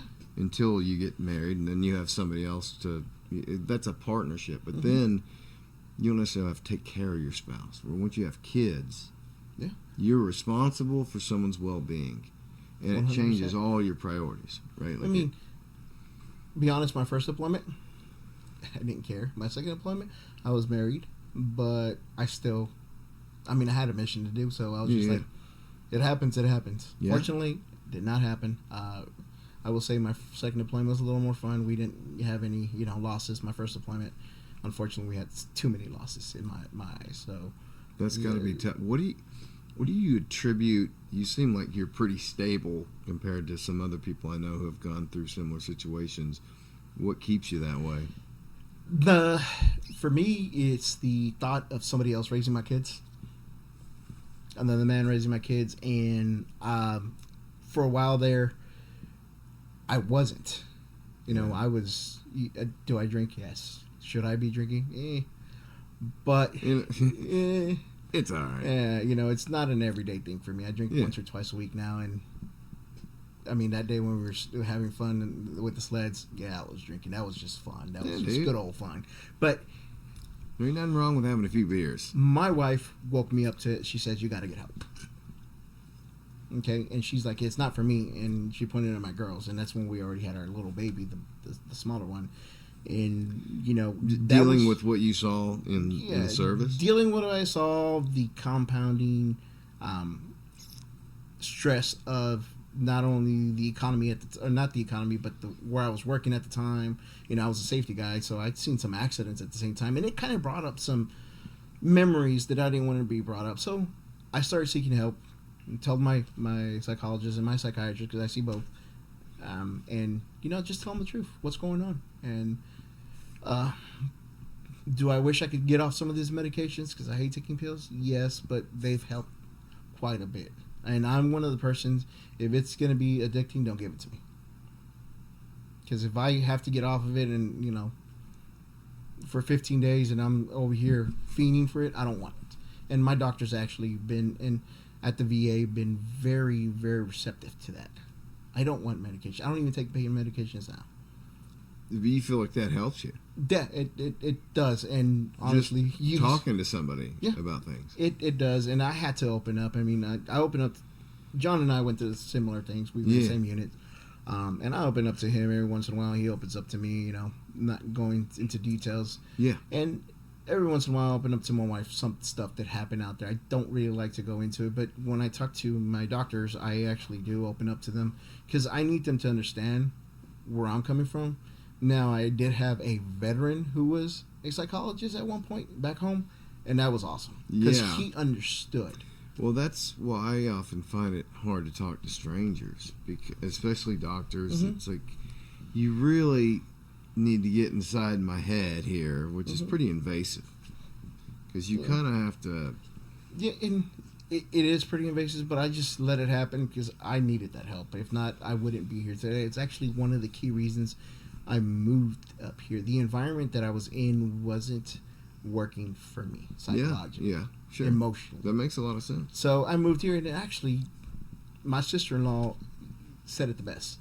Back in the day, obviously the job I had and stuff like that was very stressful, and that compounded stress with the emotional baggage that I have and had and still have was crazy. And she even saw it when she came to visit us here for the first time. She's like, well, he's not yelling at the girls as much anymore. Because I wasn't. I was just relaxing. I didn't, obviously I have obligations, but I didn't have the obligation that I need to be here. I need to do this. I need to look good for this person. And back home, even though there's 300,000+ people in my hometown, it's a little small town. What I mean by that, everybody knows everybody there. And unfortunately, if you do something wrong, it's like, well, this is what, I did. This is what Miguel did. This is what blah, blah, blah. And here, it was a fresh start. Nobody knew me. I get to, be out there and not necessarily do what I want, but get to know the people on it. And I love it up here. It's beautiful. It's a good spot. Having been here since '86. I was born here. We moved to Florida for a few years, but you know, basically, I mean, growing up here since my oldest memories, it's changed so much that I don't even recognize it, and that's to me one of the saddest things. It's like the place you grew up in is gone. Yeah, and that's what I think about Laredo too. You know, it was a lot more. It was easier back then, nicer. And don't get me wrong, they're trying to beautify some of the spots, but it's just the people. Well, I used to I still love to just drive out county roads, man, just driving around. Me and my buddies have been looking for bald eagles lately. We've been finding a bunch of them. You know, just being out in nature, being out close to these barns who have stood for 150 years, you know, just being out. It's like you're out in history. You know, it's like taking a time capsule. And then the more time goes by, where that barn used to be, now there's a subdivision, or now there's an apartment complex, or now there's this and that. And it's all just, it's just weird growing up in this area at this time, seeing the city change. Move out to you, you know. Well, I can't say much on the part here, but I've seen it happen, you know, the gentrification in my hometown. And granted, it is pretty much, offers a lot of opportunities. I mean, my kids are doing stuff I never would have dreamed of doing when I was a kid. And that's awesome. You know, I love what the opportunities that it brings, and the diversity of viewpoints and interests. You know, like robotics. My kids are doing it right now. Yeah, like that's what at the junior high, right? They actually do up in Springdale. Okay. It's not affiliated with a school, but yeah, it's their whole life for like 6 months out of the year, and it's incredible. I never even saw anything like this. Or if you did, you would have to have the money to be able to wealth and go to some or even a university or something. Yeah. Well, I agree, and you know, change is good, but at the same time, some change is bad, and the viewpoints don't get across sometimes, and the understanding of what my beliefs and traditions may not align, but at the same time with somebody else, but at the same time, it should be respected. And that's one of the things, a lot of things happen today that nobody respects anybody anymore. It's more of I get judged a lot because my wife is traditional. Yeah, I've seen that. And it's a lot of like hate toward that traditional wife role lately. And my wife works. My wife, I tell her, hey, go get your nails done, do whatever the heck you want with it's our money, you know? Yeah. She just chooses to be traditional at home. Yeah. Do I cook? Yes. Do I clean? Yes. But she's the one that chooses to do the way she does, because that's just the way she was brought up, and that's the way I was brought up. Now, if my wife said, I don't want to do this anymore, all right, cool. It's a partnership. You said it. You know? Yeah. Well, my wife homeschools kids. Yeah. You know, like that's something she wants to do. But they're also involved in all these other things, and she takes care of all that stuff. She handles the shit I can't do. And believe me, I couldn't do half the shit my wife does. Exactly. You know, I'm not saying that I'm incompetent. Hats off to the ladies, for real. I'm better at some things, and my wife is way better at a lot more things. That's why I've always been intrigued with like the concept of divorce and why that ratio is so high. It's well over 50% in the United States. Well, and it's really disappointing to me because so many people get divorced for selfish reasons, despite the fact that you have kids, and that should be your only reason. And I don't really get it. I don't get it either. Because marriage isn't perfect. You're gonna have your. I'll take one now. Yeah. You got another one? Yes, sir. I'll take one now. So marriage is not perfect, like you said, and well, it's a relationship, and you're both equals. I think in too many marriages, one or the other wears the pants, and then there's this thing. Everyone brings their own thing to the table. You have your duties at home. Like my stuff's external, hers is internal. Like anything outside is in my purview or whatever. Yeah. You know, and you have your different tasks and whatnot, but you divide them equally, and you respect each other. Yeah. You might not agree on everything, but as long as you can be aligned on like the kids, I feel like people try and put their marriage sometimes above raising kids, and it's never going to work. And here's one of the things. Cinematic. The cinema has changed the viewpoint on how relationships should be or haven't given a realistic Oh, I'm glad you brought that view up. I agree 100%. of how a relationship to be. Good Because topic. You look at all these movies and it's always a happy ending. No, there's no such thing as a happy ending. There's nothing guaranteed in life at all. Yeah. Except for death. Right. 'Cause That's true. After you take Nobody your gets out alive. No, nobody gets out alive. And if you did, please let me know. I'll give you my number and tell me the key to semi-immortality. If you tell me the key to lose some weight, that's a different story. But I know how to lose some weight. I know. It's hard work and exercise. Yeah. It sucks. But here's the thing. People have this idea of marriage of, I'm going to have a grand wedding. My wedding was at a beach with surrounded by friends in the middle of a jetty in Hawaii. Now, don't get me wrong, it's in the middle of a jetty in Hawaii at sunset. It was beautiful. I didn't have my whole family there. It was just something with a, what's it called? Not a pastor, but I can't remember what they are anymore, top of my head. But we just got married by somebody just at the beach. He signed our marriage certificate, saying he was allowed. Turned it into the city of Hawaii, Honolulu, and we were married. But people want this dream wedding. People want this dream, what they see in the movies, life. It's not going to happen. And like you said, it's a partnership. It's a give and take. And raising, putting your relationship above your kids, not going to work either, like you said. Yeah. Because those kids are a combination of both of you. Yeah. And if you cannot figure out how to raise them, then you're not going to be able to figure out how to be a functioning family or even a functioning couple. Yeah. Now, going back, that's one of the reasons I think there's a high divorce rate, because everybody either, obviously there's some families that have arranged marriage, even in the United States, because of their culture. Certainly. There's also some people, especially, not now, but before they were able to come out and say, I'm gay, I'm queer, whatever. I'm for all that. But people got married to cover that up. Yes. And they weren't happy. Yeah. I know instances of that happening, yes. They're barely realizing I can be happy. So, right.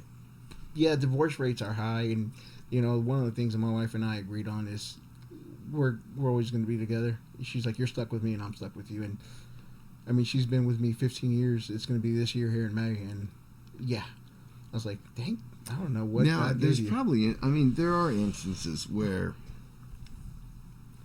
if the fighting gets so bad, you obviously don't want to be fighting in front of your kids all the time. That's a detriment to the kids, right? Yeah. So you fix that root cause or whatever. But I see really stupid shit that people leave spouses over. And it's like, do you understand? Like, just think it through. What's the reality of this? You're splitting your kids in half. You're splitting their home in half and opening them up to new, kids issues. are adaptable. Yep. Right. But I get it. But at the same time, it's like, why would you shatter a kid's world if you don't have to?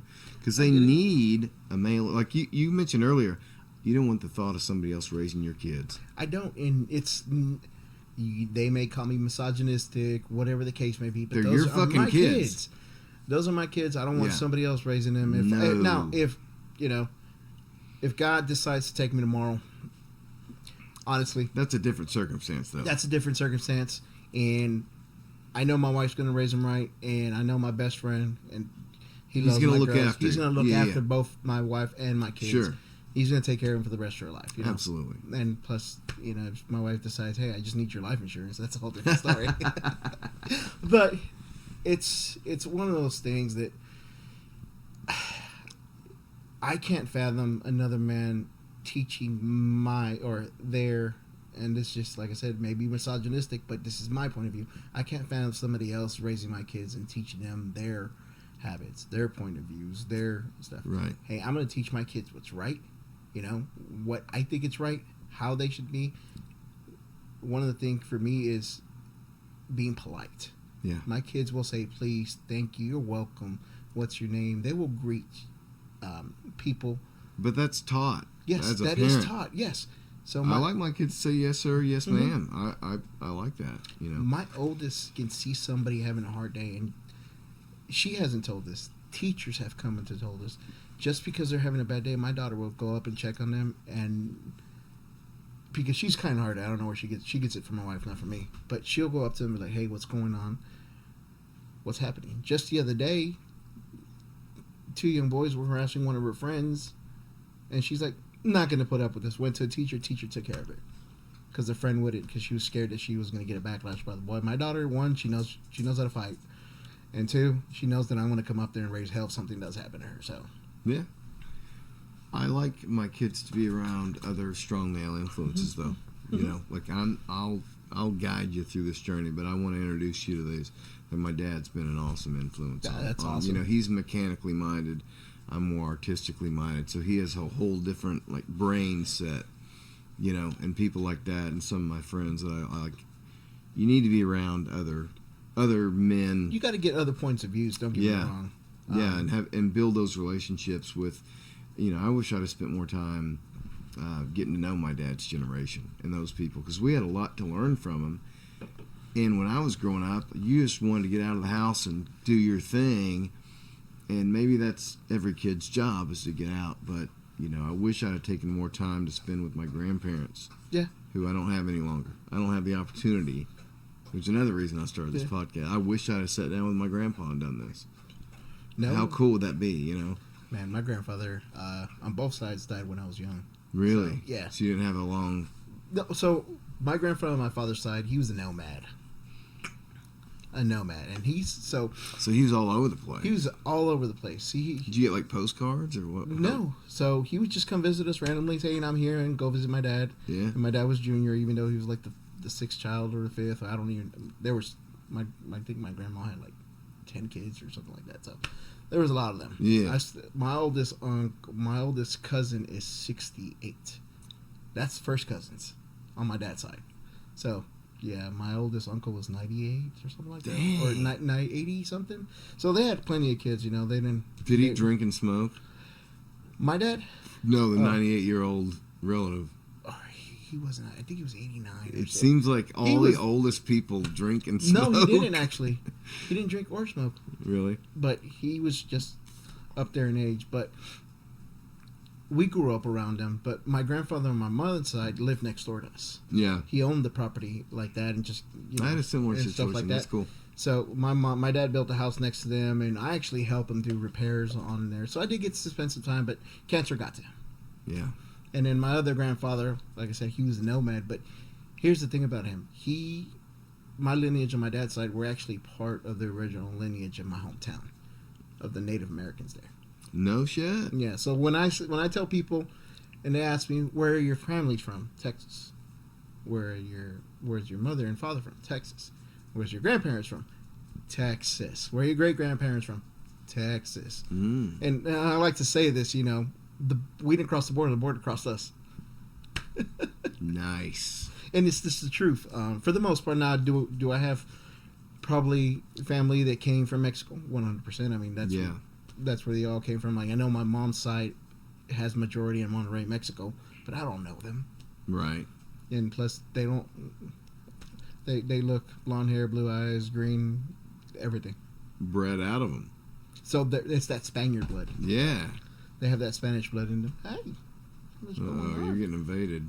Oh, my dog's gonna love this. He's been out here since we moved out here 10 years ago. But yeah, no, you're right. I did grow up around my uncles and my dad, because my dad was a general contractor for some houses and stuff like that. And my uncles, in true Hispanic nature, one was a plumber, one was an electrician, one was a roofer, one did everything. So I was around that, and they would always go to my house. Yeah. They would always go to my house and drink or something like that on both sides of the family. So I did grow up around them, and I got to see them, and, you know, got to know them, how they act. That's how probably the way I act too nowadays. Yeah. And, you know, I don't know if you've heard us play our music sometimes, but sometimes I'll get my Hispanic music out there, and I'm just dancing with my wife, having some fun with the kids. We hear it sometimes. It's just fun. When you're out in the country, it was really weird when we'd have birthday parties. You're out in the country, you hear gunshots all the time, and I grew up in the country, so it was never. When we moved out here, I didn't even think about it. My wife was always like, "What do you think that is?" Like, probably just somebody shooting some cans or something. You know, like, doesn't have to be a purpose behind a gunshot out here. People would just. I will say, the first time that I heard the quarry go off with the blast. Oh, that's That's a whole different story. That still pisses me off. Yeah, same here. That's a whole different story. story. That's a different topic. That's an off podcast topic anyway. But yeah, it's interesting. No, and it's when I first did that, I was like, "What the heck is that?" I was going for my AR. My wife's like, "It's the quarry." I'm like, "I've never been home at this time of the day." It was one of those days that I had worked and helped out the night shift, so I stayed the day shift at home, and I was like, what's that? She's like, oh, it's a quarry. I just let it go until it started knocking shit off shelves, and I was like, man, this is. But again, yeah, that's off topic. I get that. I don't want to get any legal. Yeah, I get that shit. But no, it's good. Like for anything, kids need variety. That's why I think school is so important. You know, we're kind of transitioning from homeschool back into school, especially when you're getting older. You need to start learning how to. It's not about what you're learning; it's about learning how to interact. Yeah, and that's one of the biggest things I think COVID took away from most of our kids, and it was that interaction, and not only kids but people in general. Most of these people, don't get me wrong, I'm an extrovert kind of. And introvert depending on the situation, but I can relate to that. It's a weird dichotomy, isn't it? Yeah, exactly. It depends on how comfortable you are and who. Yeah, but I understand that. But I can go and talk to anybody, just like I'm doing right now. I know this is going to be stream. I don't care. Like public speaking and speaking in front of people has never been a problem for me. You don't mind public speaking?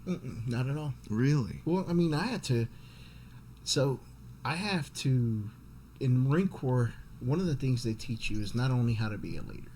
And now, being a leader technically cannot be taught. No, not in the truest sense. Yes. But you can learn skills to... But you can learn skills to help you out. But in the Marine Corps, they call them hip pocket classes. And in the military, there's general. In general, it's like this. You have to go up there and teach a class in front of everybody. Okay, yeah. And, you know, it's one of those things that I just got used to. I didn't, you know, I've always volunteered, even at some platforms when I... came to the civilian side, and I was at classes for my food safety classes at the UCLA, or we went to what's in Arizona, the Devils, the ASU. Okay. I would just stand up and start talking to people. I didn't care. My higher ups, they were there too. They're like, oh, okay, you know. I just put myself out there. I don't care about public speaking. I can do it all day. What makes you introverted then? Just when I get home, I don't want to deal with anybody. I stay, and I'm a big anime fan. I like games too, but I'm a big anime fan. I've grown up liking that. Making music was one of the things that I did as well. I went to a fine arts school for music, and I actually used to do this, set up all this right here. Soundboard switches, recording the whole 9 yards. I actually graduated. You know how to set up a recording shit? Mm-hmm.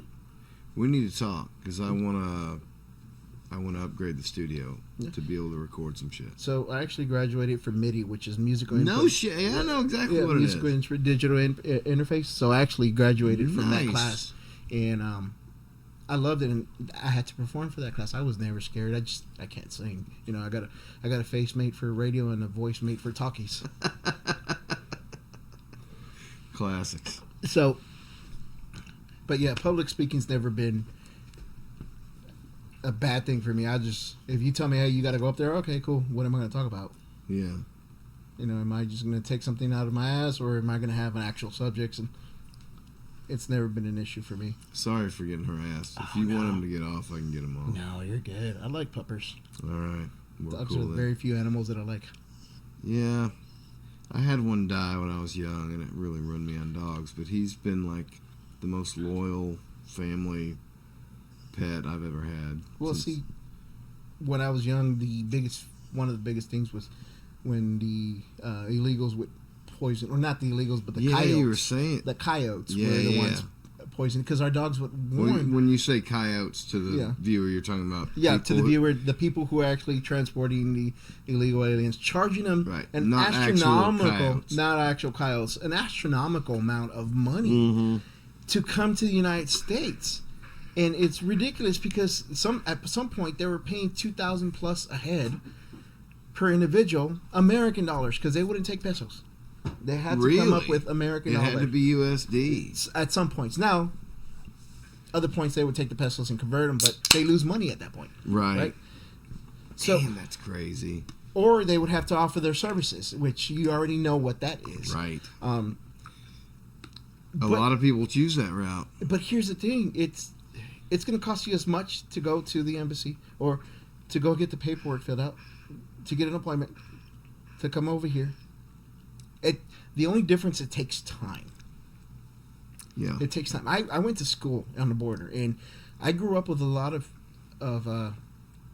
people who were natural-born Mexican citizens who came to this side because their family brought them over, but they did it the right way. Right. They got their green card. They got their visa. Then they got their green card. They did everything. And when I was in college, or in my local community college back home, it was one of the biggest topics. And I actually had a person who's like, I'm from Mexico, but I came here the right way, and I think everybody should do it Right. the same way because, that's not fair. Well, of 100% of the people that I know who are from south of the border all think this is nuts. Even more staunchly than most Caucasian people. You know what I mean? Yeah. Like the people who come up here and do it the right way work their ass off to do everything, and right it way. takes them years. I know a guy, it took him 15 years to get everything finalized. Case in point, one of my friends in the Marine Corps, I used to race against him in track in high school. He was from further south, like 3 hours south of me, and we used to race because we were in the same division, 5A school, and we used to race during track. And I seen him, I was like, I know you. He's like, yeah, I know you too. And we met in the Marine Corps. Actually, because of him, I met my wife. Really? Yeah, they grew up together. But That's kind of neat. his family came over here on a visa, and he had a visa when he joined the Marine Corps. Right. Got his citizenship while in the Marine Corps. Right. He did it the right way, and I understand some circumstances you need to get out of there quick, and I've seen that before. I mean, I've heard stories where, Yeah, so that's absolutely a reality. but if you're not in a rush, just do it the right way because When you mean get out of there like in a hurry, you're talking about like turf wars, wars, like your life is in jeopardy your life is from in danger. the violence going on around you. Exactly. That's a severe need for refugee status. Yeah, and kind of a deal. Understandably so, Yeah. but Yeah. I don't get it. I understand everybody wants to be happy. Everybody, everybody hates America, but yet they still want to come here. Yeah, it's a bizarre thing. Yeah. And everybody who threatens to leave just doesn't leave. Yeah, I don't get it. Like, If Donald Trump gets elected, I'm moving to Canada. But yet you haven't moved to you didn't Canada. They don't want move. you there. No, they don't. And I don't get that. Like, am I proud of my heritage? 100%, because we're stubborn, we're feisty, and pretty freaking strong. I'm not gonna lie. And honestly, if Mexicans really wanted to engineer something, they would, but we're just too lazy sometimes. You said it, not me. Not stereotypical, but honestly, No, that's I've fine. seen some stuff at construction sites. Like, how the hell did you? There's a saying in Spanish, and it goes, "No queremos porque no lo hacemos porque no queremos." In other words, we don't do it because we just don't want to. Really? Yeah. Simple as that, and it's one of those things that An entitled attitude. it's like, it's not necessarily entitled. It's like, all right, cool. I'm not going to build this way, but I'm going to do it this way. Or, you know what? Okay. I don't want to get a degree because I don't feel like I need a degree. And some people don't. Some people are right. just freaking geniuses. They can create money out of thin air, and I've seen it. Like, That's true. my mom, uneducated by the stance of the government, she did not finish high school. She got pregnant. My oldest brother. But And there's how many of you? we're 7. 7. Yeah. Here's the thing. My mom can turn a quarter into $1. She knows how to hustle. Yeah. That's where my youngest brother gets it from. That's where my my other sister gets it from. They all hustle. They can all hustle. I will tell you right now, I'm gonna look for the easiest way to get this done and make $1. And I started using this because my dad said either you're going to be strong or you're going to be smart. Well, I was strong for a while, but I started to use my brain because I can't really use my body anymore out of the Marine Corps. Yeah. Yeah, no, it puts a toll on you. And how rigorous is that as far as when you first went in, did you play sports? Yeah, I did. So I Okay, played. so you were an athlete. I was an athlete. I played football. I did track. I tried my hand at basketball, but I'm a little too rough with people. Yeah. That's just So you weren't just some D&D nerd going into the No, military. You, no. you had done some rigorous lifting and stuff. How difficult was it for you to adhere to what the military made you do? So in my case, it was a little difficult because I was also a power lifter, and being in powerlifting, I was always In high bulkier. school? Yes. Yeah. Excuse me. I was bulkier, Right. so it was a little harder for me. I was not a distance runner. I was a speed runner. So I did the 400-mile relay. I Get did. those short legs like me. I But was here's fast. the thing: I also did 300 hurdles, and long jump and triple jump. Yeah. So I could jump and stuff like that, but I would never be able to do distance. So that was one of the biggest challenges for me was the running part. I could do pull-ups, I could do crunches.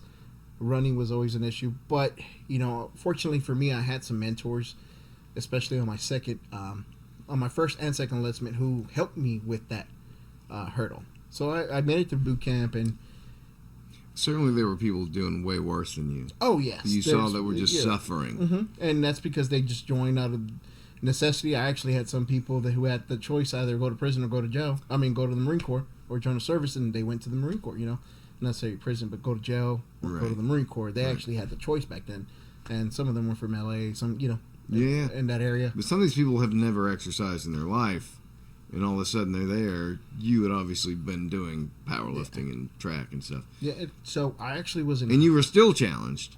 I was still Because challenged. it was 'cause working different areas that you weren't used to. Well, I mean, that 3 mile run, like I said, I'm not a runner. I actually became a runner in my second enlistment.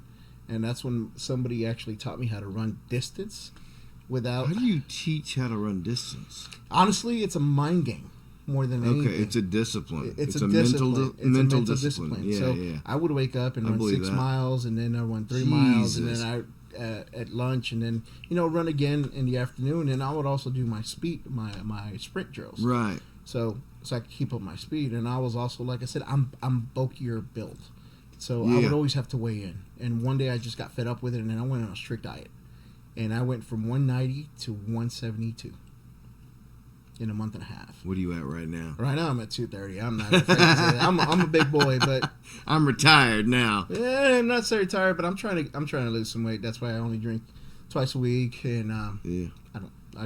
I'm trying to get back to at least 200, so I can get the doctor off my back too. Yeah. You're 36? Yeah. Yeah. Wait till you hit 43. You just stop fucking caring. Man, so what I tell everybody is I'm young, You are young. but I got miles on me. And that's because of the Marine Corps. I mean, especially the Yeah. MOS that I You that I want was to take in. care of yourself. Yeah. You want to maintain the vehicle. Mm-hmm. When I was young, I thought I was invincible, right? And this is what I tell her. But I even tell my coworker who's in, or one of the guys, he's texting my coworker. He's in the marketing department. He's in college right now, and I tell him don't get old. He's like, well, you're not old. I'm like, man, I got so many miles on this engine that it's Yeah. not even funny. He's like, oh yeah, well, depending on the MOS, obviously, or depending how much you use and abuse your body, I'm worn down. Like, my knees are messed up, my back's messed up, shoulders are messed up. Yeah. That's why I said I ain't gonna fight anymore. I'm just gonna all right, beat me up or. Did you enjoy fighting? I didn't get in a lot of fights. So Seems like you've been probably in a few. I've been in a few fights. I never enjoyed it. I've always been the one to try to avoid confrontation, not because I didn't know how to fight. I do know how to fight, especially growing up. I boxed a little bit, but Was that a necessity or because you wanted to? I wanted to. Was it like a... My grandfather was a semi-pro, get and my some- mom was a boxer as well when she was a kid. No kidding? Yeah, so my mom could throw a good right hook. I can tell you that. She ever land one on you? Slaps though. I'll take another one if you don't mind. Yes, sir. My mom can fight. I can tell you that. Thank you very much, sir. But I just learned out of just wanting. I never actually had the need to, but there was. I mean, obviously the atmosphere I grew up in, the community I grew up in. There's always going to be somebody who wants something you have or has something to prove because they saw you with this. Like one case, there was this kid who my mom welcome to our family. Live down the road, brand new people to the neighborhood. My mom likes to pick up strays, and what I mean by that, I know the type. she loves feeding everybody, housing Yeah. everybody, clothing everybody. She has a kind heart. Right now, she has my nephew and his brother, which she has wants to already take care taken of in, people. and she loves to take care of people. Yeah. I'm like, Mom, if you had the money, you would foster everybody. She's like, yeah. But that's a skill too. Yeah. Like it's a really special gift. Yeah, and she has the heart. She has the patience. Yeah. Not anymore. She's a little older, but she Yeah. has the heart, and she wants to do it. So this guy joined a gang, my neighborhood gang, right? I know everybody in that gang. I grew Yeah. up with them, but they know that I wouldn't join. Right. So he started picking on my cousin. My cousin's mom died from cancer, and I was a bully who bullied the bullies. If you can attest to that. All Now right. I'm a clown, 100%. I'm the class clown. But if you picked on somebody who didn't need to be picked on, I was going to be on you, like fly on horse shit, So this guy was making fun of my cousin's mom. My cousin didn't know to fight at the time, and he came to me. He's like, "Oh, this guy just came to my house, and he started calling, saying shit about my cousin, because she was actually my first cousin. He was my second cousin." And I was like, "You're done, man. Just go home." And he had the whole gang there, and his gang was like, "Just leave Mike alone." That's my nickname, Mike. Just leave Mike alone, man. Mike alone, Mike alone, Mike alone. Now, I went out there. I'm like, "Hey, just go home. We don't want anything to do." He's like, "Nah." He started pushing me around. One thing led to another. We started fighting, and he started asking the gang members, "Hey, jump in." They're like, we ain't gonna mess with Mike, because we know each other personally. My mom used to house them too. They used to come to my house and eat. So we went at it. But yeah, I've been in some scuffles, but not because I want to. People bullying my brother or trying to go after me just because I was dating a girl that they like. Never really enjoyed fighting unless I have to. Yeah, it's should be a last resort. Mm-hmm. But also, you need to be able to wield that power Mm-hmm. when you have to. 100%. And that's another thing about what I feel like the weakness of America is that we want a president who's nice. We want a grandfatherly old man who's going to bring you a cup of warm milk and pat you on the head. Well, what if China's got nuclear weapons faced on us? You know what I mean? Here's the thing. People want that, right? But you noticed it too when Trump finally got elected and it was official. People started freaking backtracking. And what I mean by that, countries started backtracking as soon as he was elected. Well, yeah, like you said, it happened before he was inaugurated. Mm-hmm. He's accomplished more in the last 2 months than Biden has in 4 years. I mean, he established talking, at least kind of peace with North Korea when he was in office the first time. Israel was at peace. I mean, there was nothing crazy going on. Obviously, we're still fighting wars. And when, the vice president at the time said that, there's no American, we don't have American troops in other soils. We're always going to have troops in other All people's over soils. the place. We are the world police. We for have some more, freaking we have more reason. military bases all over the world than anyone else. Mm-hmm. And that's strategic planning, obviously. Sure. But here's the thing. You're right. He's done more in the past 2.5 months than Biden's done his old administration. People are backtracking. People are willing to talk now. I don't want to say they respect him, but they understand that they make a wrong move, we're just going to go after them. We're not going to be like, let's talk it out. We're not going to be... Yeah. I think America progressed too fast. Like, we got too smart for our own damn britches, but we didn't have the universal basic income to support your stupid-ass ideas, so it had to come at somebody's expense, while these other countries are very disciplined, very military, very dictatorial, and they still believe in a rule of law and a tough guy approach. And you have an American president that can sit at the table with a Putin and a Xi Jinping. I'd rather have that than Joe Biden, and I just don't understand this. Like, there's no way you can say the last 4 years. We've had Trump as president. Mm-hmm. We didn't get in wars. The wars didn't start. He started taking people out of them.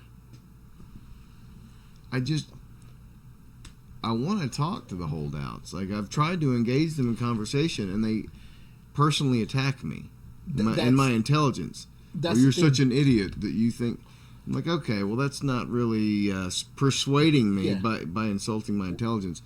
Here's the thing: they don't have talking points. That's the issue.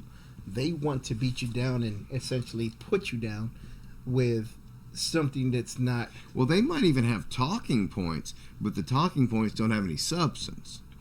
They don't know how to actually elaborate on them, No. and that's what reading headlines get you. they just read the headline and they don't read the article, and they're like, let me go look this up myself. That's what I do. I'm like, all right, cool. Let me do some research, and I'm just looking and reading. I'm like, all right, cool. I'm not the best reader, by the way, but I still go read. My wife makes fun of me all the time. She's like, you're still not done reading. I'm like, look, I don't read every day. I read safety and compliance issues. I'm good with that. My mom used to think my dad had all these bowel problems because he'd be in the bathroom for like an hour Reading. But he'd take in like his motorcycle magazine or whatever, and that was his only chance to read with the door closed. And now I'll find myself, people are knocking on the door like, Dad, you coming out? And I'm on X, just like reading and watching videos. And I'm like, oh, I've been in here an hour? It's like I don't have bowel problems. I'm not watching porn. I'm just reading the news. It's the only time I get quiet to myself. So one of the good things is that we established with our kids is like, hey, at certain times you're going to your room, you're leaving us the hell alone. It's adult time. Yeah. And not necessarily adult time like we're going to do anything crazy. It's just my wife and I want to spend time together, or she wants to be on her Kindle reading and I want to be, watching stupid videos or watching anime or listening to music. We do that too. You need some downtime. Yeah. Complete decompression, and it's for everybody. Yeah, everybody. You don't necessarily needs have to go to sleep, but you need to get in bed, kind of thing. And everybody just do their own thing for chill out. Yeah. Yeah, and that's that's That's a healthy. boundary. That's It's a a healthy. boundary we set for our girls, and sometimes we tell our kids like, just leave your sister alone. She just needs time to by herself, and they do. I mean, all the kids are growing up. They're going to want to. They're going through a phase, not only physically but psychologically, where they're finding out who they are. And they're finding out what their relationship is to each other, to you.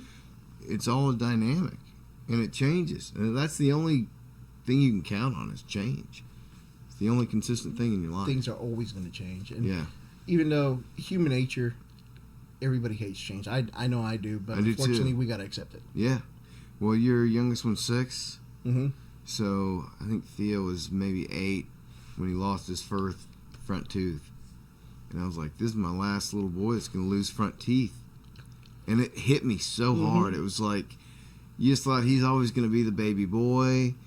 And just like within a couple blink of months, an it's eye. like, no. And now he's got these, the big buck teeth because they've come in. He's still my baby boy, but like, I'm never going to have that again. Well, yeah, my Because I had my oldest one, he went through it, then the middle one, then the youngest. But it's like, well, the youngest is the last.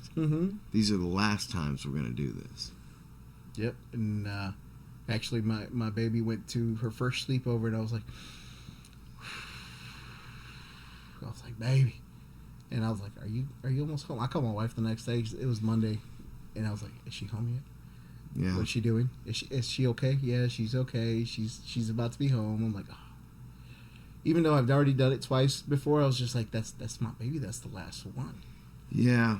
We were talking about, like, a lot of people want date nights and stuff, but we've had the kids stay with the in-laws for a weekend. And it's like, after Friday night, it's like, all right, where are my kids? Like, that's my purpose. I need, like, Yeah. So, all right, we same had our here. time. Where are my kids? Same here. Like, we like spending time with our kids. I understand. And going back to the date nights, we seldomly have date nights. Oh, yeah.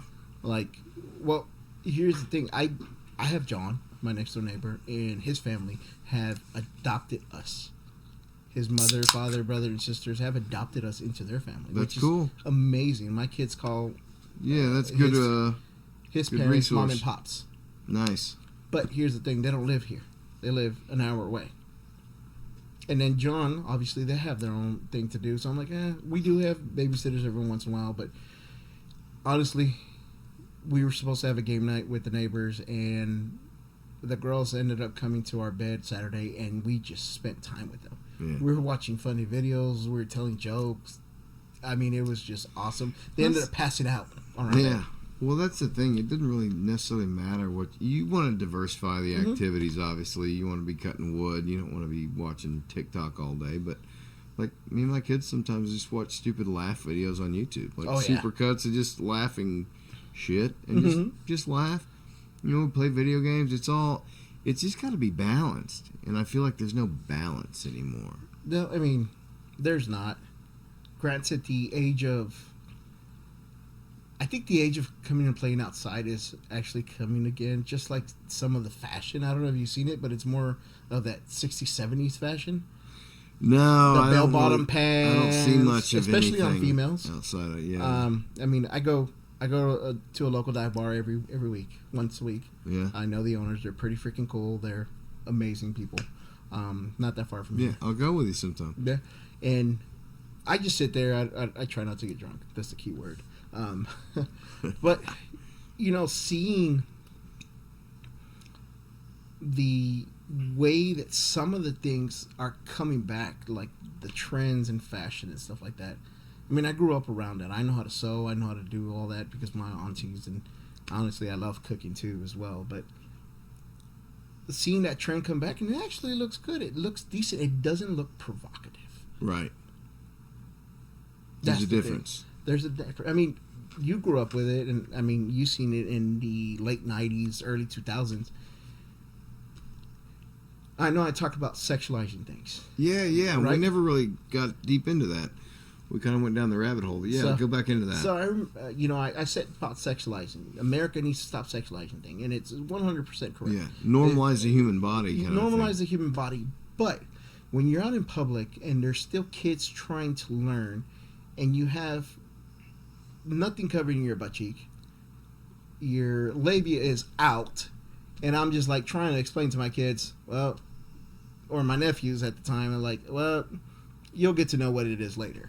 Yeah. You know, understandably so, but dress in a manner that's going to be decent to go out in public in. You know, free the nipple limit, all for it. Well, let's take that Mm-hmm. for instance. Like, so the feminist idea is I should be able to go out with a poker chip on my nipples and nothing else, and I shouldn't be harassed. And honestly, they And should. you should. Yeah, they should. 100%. The reality of it is, it's going to happen. it's like you said. If I was to carry a revolver in on my hip into Walmart because I can, I'm targeting myself. Mm-hmm. It's the exact same logic. Yeah. So yes, you should be able to. The reality is, if I were to walk into Walmart with a gun, somebody's going to call the police. The police are going to show up. I'm going to be with my kids. Yep. There's going to be a talk. There might be an investigation. I brought that on myself. Yeah. And, you know, That doesn't mean I should be raped or anything bad should happen to me, but you have to think and use some common sense to think, what is the outcome of this decision going to be? It's like leaving your wife because I'm not having sex 20 times a week and I've been married 10 years. Mm-hmm. Well, son, you will be lucky to have sex twice a week. Yep. Right? Especially if you have 3 kids. So level up with Talk the game. about it. Right? Figure it out. It's going to be different for everybody. Everybody's going to have their things, but don't just fucking abandon the lodge. I agree. You know? 100%. You know, communication is key in any aspect. And, you know, going back to the, you know, going out however you want. I get it. I got 3 girls. Man, I mean, as you can see, I got my ears pierced. My hair is a little long. My girls play with my hair. I bet they do. They don't. I don't care. You know why? Because I'm a girl dad. But here's the thing: I would want my girls to be respected as they respect themselves. Yeah. If they want to go out there and do that, do it. But not a lot of people think that way, Yeah. and that's the issue. And that's why I'm saying America has to stop sexualizing things to a certain extent. Like I gave the example of my wife breastfeeding in public.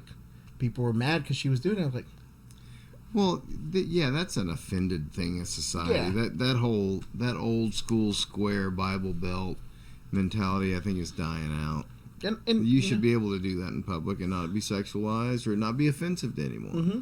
Because that's, It's a biological function. It's a biological function. It's natural for a person to be able to whip it out, especially female, and give their child sustenance. I also feel like if you're walking into a mall as a dude and there's a tree there, you should be able to piss on it. But Yeah, I'm a little country that way. yeah. Well, I was, you know. like, most of my kids have grown up out here. We've been out here 10 years. So my oldest one was 4. Okay. And I remember the first time we went down to, like, my in-laws subdivision. He gets out of the car. He's like 2 or 3, and he just whips it out and starts peeing in the yard. It's like, no, you can't do it. It was like, we do it at home. It's like, well, you don't understand the nuance yet, son. At home, there ain't anybody to see you. Right now, you're right by the road, and there's cars driving by. There's a difference. Time and place. Right. Yeah. But you don't. When you're a kid and you grow out in the country, you just aren't as civilized because you're not interacting with, I get it. city And people. It takes all sides and all viewpoints, and it does. But people don't understand that nowadays, that, to be a society, you got to act like a society. The notion of it takes a village is kind of true. You got to expose your children and yourself. Because you can't choose everyone in the village. No. Yeah. And they're going to have an influence on your kids. No matter what. Yeah. And exposing somebody to, like an environment up here, the culture is very diverse. And I enjoy that for my kids. Because when I grew up in a society of, I want to say 99% Hispanic. Mm-hmm. That's all there was in my hometown. Yeah. And to this point, it's a lot better. So your culture was never challenged. There was never any... No. And then when I grew up and got into high school... Not that made your culture wrong by any means. But see, I also spent a lot of time in Houston, Galveston, Lamar, Texas City. Mm-hmm. All those Bay Areas near Houston and in Galveston, the island. Because I got family out there. So every summer we would go out there and I would see the diversity. And I didn't care. As long as people treat me right and are good to me, I don't give one flying fuck. Right. But here's the thing. A lot of people aren't exposed to that, or a lot of people are brought up in the notion of, look at the color of skin. Because I actually went through it with my oldest daughter. Somebody was calling her brownie. And my daughter, she doesn't take it. And she said, next time you call me that, I'm going to report you to the principal. And the vice principal for where she was at the time, I know him personally, kind of. And I told him, he's like, let me know who it is. I'm like, she took care of it. She talked to the individuals. They stopped doing it. And that's just because that young lady was exposed to that type of behavior and she thinks it's right. It doesn't matter how the person looks. It's what they bring to the table, to me. Which is merit-based. Mm-hmm. Which is like what Trump did. Like, day one in office, he got rid of all the DEI stuff. Mm-hmm. Which, DEI, I get it. It's good intentioned. Mm-hmm. Like, let's get everybody a fair seat at the table. Yep. Okay, well, everybody's at the table now. Let's go around and see our qualifications. Yeah. And that's when some of that stuff falls short. It's like, you got the job, but it's not equality of opportunity. This is equity of outcome, meaning you're forcing a result not based on qualification, but based on your whatever filter you put on this person. Yeah, exactly. So we need more. Let's just use Arkansans. We don't have enough Arkansans on the federal board. Well, all the Arkansans are backward idiots, and they don't know what we're doing here. So they're not qualified. Okay, well, let's exclude them. Let's go to the next group, right? Diversity is a beautiful thing when it occurs naturally. Mm-hmm. And in communities it does, in friendships it does, in life it does. But if I was to say, hey, I can't have you over on a podcast unless I have a white female here, right? Yeah. Now that's making it weird. And when you start putting all this stuff on it just makes it feels like people have to think about race. Whereas when I was growing up in the 90s, during the Clinton era, by the way, no hate toward Bill Clinton. I felt like that was the greatest my life ever was. I might not have understood all the politics, and he might have fucked shit up for later, but my life was good during his era. Yeah. That's all I'm saying. And like, I wanted to be a basketball player because Michael Jordan was my hero. Yeah. That's not racist. No, that's just somebody you to look look up at to. a black man and say, I want to do what you do. There's no racism there. What do they call it? Culture Appropriation. appropriation. Yeah. I seen this on a TikTok, or was it a YouTube video, where there was a Caucasian male, white man cooking Mexican food. I don't care who cooks my food, just make sure it tastes right. Right. Like, don't get me wrong, I judge Mexican restaurants here. Well, sure, but don't you want it to be done well? Yeah, I want it to be done well. Like, for me, I'm more Tex-Mex. Right. I'm more Tex-Mex. I like flavor. Traditional Mexican food has flavor, but it's more salt and pepper with natural vegetables. Yeah. For me, I like flavor, like more pepper, more hot stuff, just different kind of flavors: lemon, pepper, orange pepper. That's what you're exposed to as a kid. Yeah, that Tex-Mex stuff develops your palate. But if I saw a video of Australian kids trying to make American hamburgers, I'd be like, "That's badass, dude." Yeah. Y'all are trying to make hamburgers, and all you got's kangaroos around. I heard that kangaroo. I don't know if you remember back in the day, but they said that Burger King burgers were made out of kangaroo meat. I don't think I ever heard that. It was something back in my hometown. They're like, "Oh, that's kangaroo meat." I'm like, "Well, kangaroo tastes amazing." I remember when they said the local Asian restaurants were using dogs and cats for their meat, and then they got shut down, which proved it to be true. I mean, here's the thing: you go funny. to Mexico, you will see dogs hanging, and they will cut meat. Horses are made in Mexico. Well, that too. was the thing. You remember the Springfield, Ohio incident where they had a lot of people that came up from wherever it was, and they were basically eating dogs and cats up there. Well, one side of the aisle denied it. It's like, it's not happening. But there's hundreds of videos. And then there were people from that, and I can't remember exactly what country it was, but people from that country were posting videos saying, hey, we're so impoverished that is what That's we what do. we're eating, yeah. We have to do that, and so we're not used to you guys. Down there, cats and dogs are feral, and they're just wild, and you're hungry. Yeah, no, food is food. I've had camel. But rather than saying, wow, and recognizing how good we have it and saying, look at where these people are coming from, we said, it's not happening because it's racist to admit that it's happening. Well, why don't we get, again, to root cause? Yeah. Right? Why is it happening? Why is it happening? Because these countries are so impoverished, they have to eat dogs and cats. Down there, they're not named, and they don't have a social security number like our pets up here do now. I mean, the way we treat pets what? up here now is ridiculous. I mean, I'm exaggerating. Yeah, I was like, wait, what? But like, people have pet insurance and all. When I grew up, your dog lived outside. He had a doghouse. Yeah. But he lived outside. Now it's dogs mostly live inside and might go outside to do their business and come back in. That's my dog. I'm not gonna lie, he's a little spoiled, but I do like. But him it's a indoors. different. Yeah, it's a different era I'm not saying it's right or wrong. It's just a change. in societal norms. Like we let him basically live in here because he's old. But our young pups, the Great Pyrenees, the Pyrenees, beautiful. they stay outside, right? And they're also adapted to cold weather. But they've got shelter. They've got all that stuff. Yeah. When they're old, we'll let them in. No, and But they got a job to do right now. Yeah, they do. Dogs don't have jobs to do anymore in this country. Yeah, you're not wrong. But going back to like eating cats and dogs, I actually had an employee where I used to work in one of my locations. It wasn't here; it was in Texas. He was from Burmese. Oh, And he got Burma. Yeah, Literally so Burma. He was letting loose. Like, I could barely understand this guy, and I spoke 2 languages. I was like, When is this now? this was in 2015 when I got Okay. out of the Marine Corps. I started working Right, for a when you company. got out. I was there, and they would bring me food and stuff like that because when I try to be a supervisor, I don't go in and just take over. Right. I try to see what's going on, Sure. talk to people. As you should.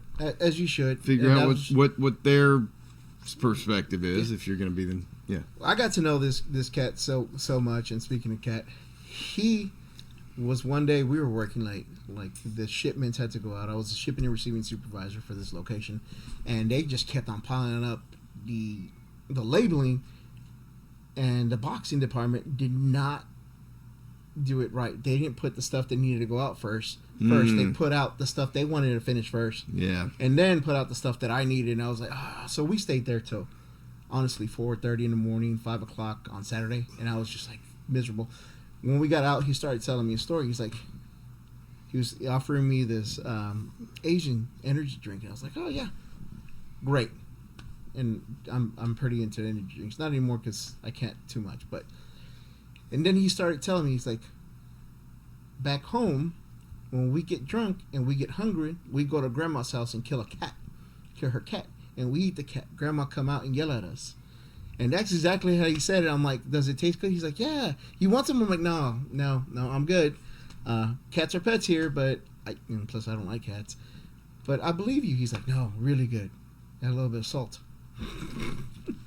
So it happens. Yeah, it happens. And it was okay in his culture day. He said, we also eat dog.